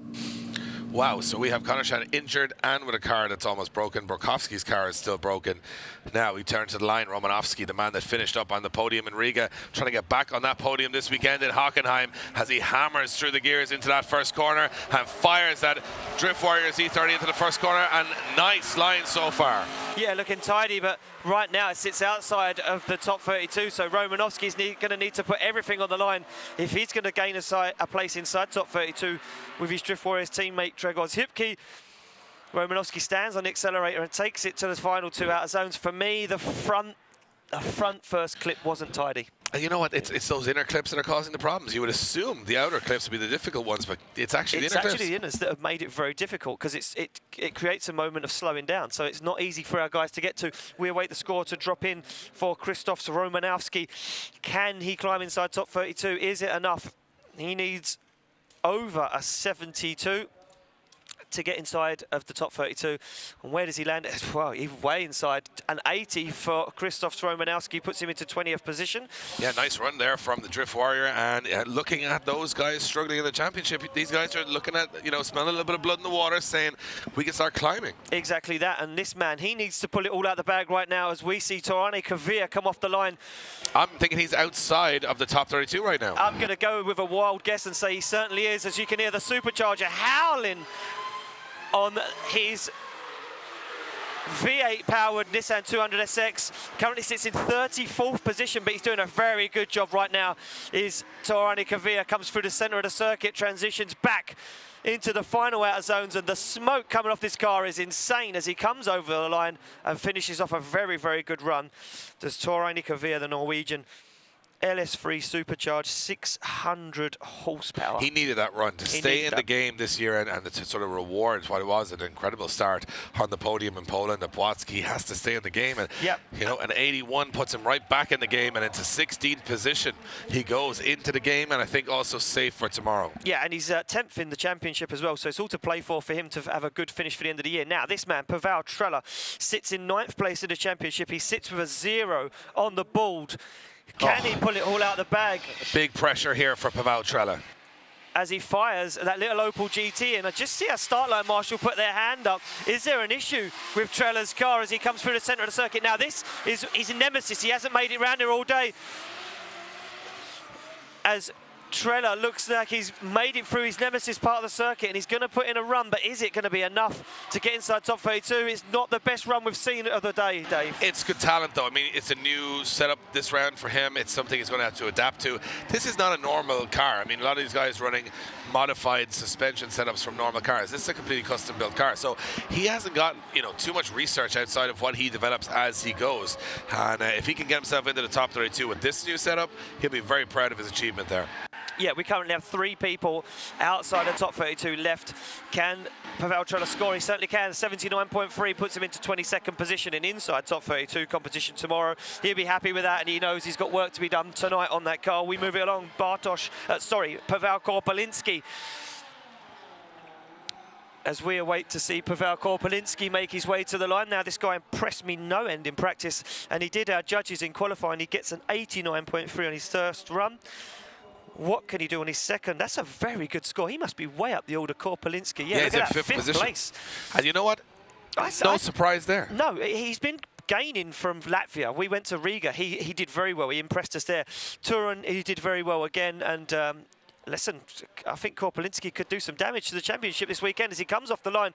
Sits in 8th in the championship. He's going to be looking to make his way up the order into the top 5 as he fires that little BMW 1M and stands on accelerator. Very nice line and very deep into that outer zone. Transitions back again, full throttle. Look at that, he barely lifted off the accelerator, did Korpelinski now as he comes into the outer zone. before he transitions into the centre of the circuit. Korpelinski, very, very good job from Pavel Korpelinski. And look at the smoke all the way up to the wing mirror as he comes over the line. That is a good run. You know what? That is almost perfect in my eyes. He didn't make any mistakes, and he looks so comfortable. I mean, when he crashed in Poland, we were shocked. There was 20 crashes. We were the most shocked by Pavel Korpelinski because he very rarely puts a foot wrong. And again, here in Hockenheim, showing his worth, showing his talent. I think that's going to really trouble the guys at the top. I wouldn't be surprised if that breaks the 90s. Like I say, technically correct, a few little bits to split here and there. Judges deliberating this one, so it's either going to be a very good one or it's not going to be as good as what we assumed. I can see some scores getting put into their scoreboard. I think it's big. I think it's big. I'm going up and saying that was... I'm going to say that's going to be top 5. Easy, top 5 Well, score. he's already in the top 5. So he's already in the top 5. My bad. Good bet, Ian. My bad. Oh, really going out of the box there. So, will he top qualifying? Korpelinski, let's see what he does. It's a 92. Wow, Korpelinski tops qualifying. I called it. 92. Well done, Dave. Yeah, Pavel Korpelinski. And you know what? He's my man for tomorrow. He is looking unstoppable. You can't say that. I called he was the man earlier on today. Can't be doing that to me. Taking my thunder. Right, okay. Okay. Well, we'll talk about this later. Right now, Bartosz Stolarski comes off the line. 74.3, Dave. This guy not looking good in qualifying. Needs to put it out the bag. He's carrying a lot of speed. Dropping a wheel. Oh, that's not good. Stolarski now reins it back in again. This is a wild run He's from looking the to keep a Polishman. tyre on the rim there, Ian, and a big drop off the track and a big jump on the suspension, and it's not going to help his efforts here as he tries to get another good score on the board. His first run. Yeah, it's a 74.3, so he's way... 74.3, so, yeah, I don't want. I think they're looking to see if there was 2 wheels off the track here. Yeah, do you know what? We're getting the hang of this, Ian. We're getting the hang of this. We're getting good at this. Round 5, we're almost the best lookers. As he fires it in, look at this. Look at the speed he carries. Does he drop 2 wheels? No, definitely 1 wheel. Definitely a 1 wheel drop there. He got out of it too quickly. He used a foot brake to kind of pull the car back on the circuit Yeah, again. he actually did very well to save it. Yeah, wise move. Listen, he's an experienced driver. He's been around a long, long time. I'm not saying he's old, but he's been around a while. Yeah, that's exactly the same thing. Yeah. You said it's just more polite. Yeah, he's a big guy. I don't want to get on the wrong side of him. You certainly do not. And Bartosz will put a score on the board, I'd imagine, for that run, but they're having another look at this. Look how deep he goes in, and we have created almost a drain or a dike there beside well. him. Yeah, and I mean, a little bit of rain comes down there, that's going to be an interesting place to drop wheels. But as you can see, that beautiful grass turned to clay and muck this weekend, as expected. When we started practice at 69.7, not enough to improve. Oh, wow. He's outside the top 32. Dave, he sits in 7th in the championship, and he's out of competition. That just sunk in. That just sunk in as I watched this one. And Borkowski is 3rd, and his car is in bits. I'm shocked. This is a change in the championship, and this is what I said would happen earlier on. We move it back to the line. Adam Zalewski, your current reigning Drift Masters European champion, sits on the line. He's in 5th place. You know what Zalewski is? You know the horse races where the horse, you're like, oh, he's never going to win, and then he starts making that late charge? That's Zalewski, because Zalewski's been coming through the pack right from round 1 where he didn't score anything, and now he's sitting in the business end. Yeah, look at this. Fires it in. Zalewski Zestino tyres, 2JZ powered E30 BMW, stands on the accelerator. Whoa, perfect transition there from Zalewski, dropping a wheel on every part of the circuit that the judge wanted to see. Could this be a top spot for Zalewski? Could he take down Korpelinski's 92? Zalewski is absolutely flying as he takes it over the line, Dave. Zalewski just did exactly what you said. Oh, now we've got to make a call. Do I think that's gone top? Come on, Dave. Make the call. Make it. I think it's... Oh, we've just got word that Borkowski is in the queue. I'm delighted. He's one of my favorites on the grid. He's back in action. Didn't want to see him bow out with even a fighting chance. I'm avoiding the answer to this question. Is Zalewski's enough to top qualify? I think it's not. I think Korpelinski's was a little bit more impact. I don't know. For me, Zalewski put that car on the edge of the circuit at every point possible. It'll be close. That is for sure. And it doesn't really matter because all these guys are going to be in. And it's always going to be a big challenge to beat those big scores. It's going to be a big score. 89.3. I'm on it today. I'm on it today. You've had your Weetabix this morning. Yep, 5 rounds in, and I'm starting to figure out this whole thing. So at 89.3, he'll be very happy with that. That's a phenomenal score. Yeah, so we move it along to the next guy on the line. We start getting into the top 5 of the championship. And our first guy up will be Juha Poitalaksko, comes off the line, 80.7 in his first qualifying run. E92 M3 Turbo, 900 horsepower. Will certainly not be happy to not be in the top 5 here, so he's going for this one. Yeah, he's going to be going for it for sure as he fires that car through. Not as deep into the outer zone as what we'd like to see, but on the accelerator early. Shortcuts, just washes wide of that second inner zone. Starts fulfilling the outer zones, though, perfectly as Poitalaxco takes it over the line. Such an angry car. Such an angry car. I'm not sure on that one, you know, Dave. I don't think it was enough to climb high enough inside the top 5. It was a good run, but not a phenomenal run. It wasn't, yeah, and exactly. You've got to be phenomenal now to question those guys at the top right now, because those runs were almost inch perfect. Yeah. I think that car, the only word to describe it is ignorant. It's an ignorant car. It's so aggressive. And the noise, and it's just one of my favorites on the grid. Incredible. And he's going to be challenging. I'm telling you, tomorrow, an 81.7, not even 16 mid-pack, but look at those 2 consistent runs. Yeah. That's going to help him tomorrow. Yeah, and he feels in the comfort zone. He's looking good. His lead runs tomorrow are pretty solid, and he's a great chase driver. So tomorrow at the main event, I'm picking him to do some damage. And a man that wants to be in that main event and isn't at the moment is Conor Shanahan, currently sitting in 4th position in the championship with a 0 from his first run. Has to get it all done here. And imagine the pressure on the shoulders of a 15-year-old child right now at 80 miles an hour. Let's see what he can get done. Let's look at this as Shanahan fires it in that Link ECU Westlake tyres, 180 SX, 2JZ under the bonnet, 700 horsepower. Seems to be working for him right now as he stands on the accelerator. This is good stuff from Shanahan. Very nice line as he just used the foot brake to get into the outer zone. Shanahan dabbing the foot brake to control the car, gets back on the accelerator, smokes up the Westlake tyres and takes it over the line. And Conor Shanahan, ladies and gentlemen, puts down a run and pulls it out the bag when it matters. Well, it shows while you're in 4th position in the championship, and that's why. Because you have to perform under pressure situations when it's not going your way, and it hasn't been going Conor Shannon's way. He has a sprained wrist from an accident earlier in practice, and he's still... That was when he took it off and bounced the car. The car literally took off on the grass and landed again. I mean, violent. I mean, one of the photographers just showing me. And yeah, unbelievable. Yeah, keep an eye on our socials because we'll be posting that photo up later on. Yeah, we'll be posting all of the qualification scores, and we'll show you a photo of that incredible accident that Conor Shanahan had, just to show you how he got that sprained wrist. And I think Conor Shannon's going to jump right up the order here. And you know what? Deservedly so for a very solid and technical run. 86.3 puts Shanahan into 11th position, meaning both Shanahans into our top 32. Not without issues, though. Yeah, exactly. Work to be done on those cars overnight. But we move it along to this guy. He currently sits with a 0 on the line. It is Pavel Borkowski. I can't even watch. I can't even watch. He sits 3rd in the championship, Dave, right now. What can he do? I can't watch. I mean, it's all on this time. He's had no practice. His car is barely working. You can see it's not at 100%. He has to struggle here to get himself into that top 32, and just about holding on to it right now, Ian. Can he finish a run here? Can he get himself another night to get this car right and get back in the fight? This looking good, though, from Borkowski as he absolutely fulfills every zone and every front clip as he puts it on big angle across the line. Pavel Borkowski pulls it out the bag and makes it happen. Wow. That's enough. And that's why these guys are where they are in the championship. They've had no practice. They're not up to 100%. The cars aren't 100%, and they're still making it work. They're struggling around the issues. And this is what we spoke about earlier, me and Eddie. 5 rounds in, cars starting to die now. You know, it's a lot of work they're getting put through, and not easy battles or not easy rounds. Score comes in before Pavel Borkowski. I'm telling you now, he's done it. He's inside top 32. Am I wrong? No, I'm not. 85, 13th position. Pavel Borkowski gets himself inside the big show, keeps his championship hope alive. Just about. Last-ditch effort, and he's still in the game. And when we thought we were going to lose all of our championship contenders, they're right back in the mix. But again, eyes will now turn to Grzegorz Hipki because he wasn't super comfortable on that first run. No, a 75.7, so pretty sure he's going to be way down the order for qualifying. Way down the order. I mean, if he's still in it.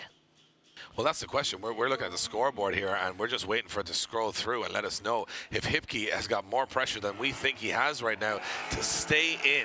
He is really close to the drop zone, if not on the drop zone right now. Hipki thrown into that first corner, and he's just in 31st position, so regardless, he will qualify and get into the fight, but not comfortable right now, washing way off the circuit. Look at this, Dave. He's way wide. He almost drops completely off the circuit, and that is a big mistake there for Grzegorz Hipki. He's not looking comfortable this round at all. Now, right now, this is just speculation.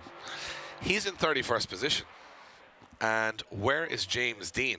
Oh, wow. Now, this is the interesting little...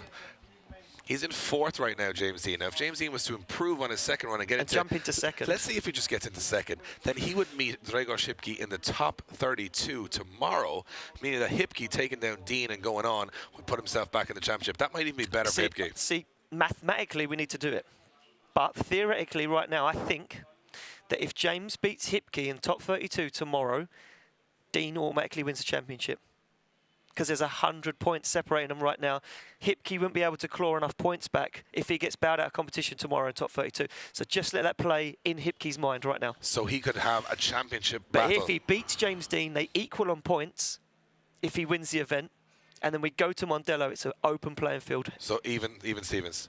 Oh, my God. Gregor's Hipke score drops in, though. Where does he land? He stays where he is. It's all on James Dean's back right now. But James Dean goes first. He avoids Hipke.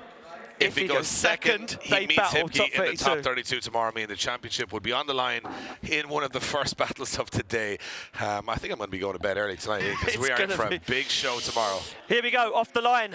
Current points leader, FD Formula Drift champion James Dean fires in the teal and blue S14 Worfhouse tyres. Worfhouse Falcon tyres, absolutely perfect. Look at the transition from Dean as he stands on the accelerator.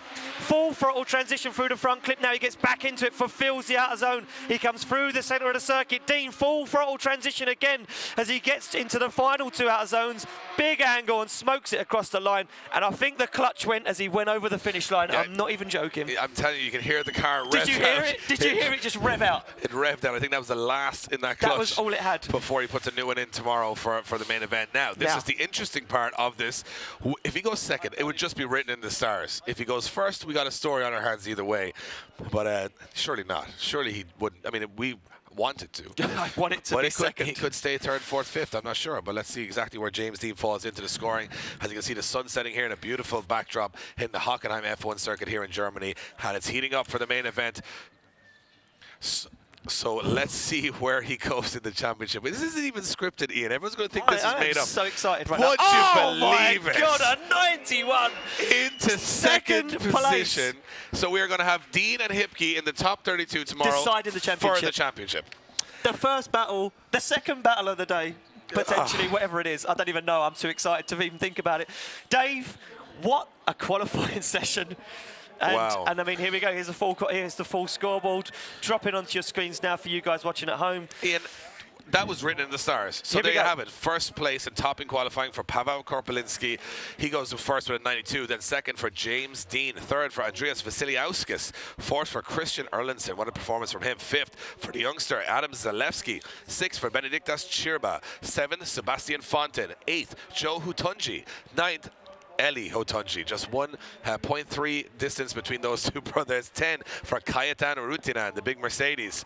11th for Connor Shannon, last-ditch effort to stay in the championship. 12th for Michael Reichardt from the Czech Republic. 13th, Paweł Borkowski, another last-ditch qualifying run from him. 14th for Nigel Colfer. 15th for Jack Shanahan. 16th for Yanis Iglite. 17th for Serhii Kremitz. 18th for Juha Poitalaxo.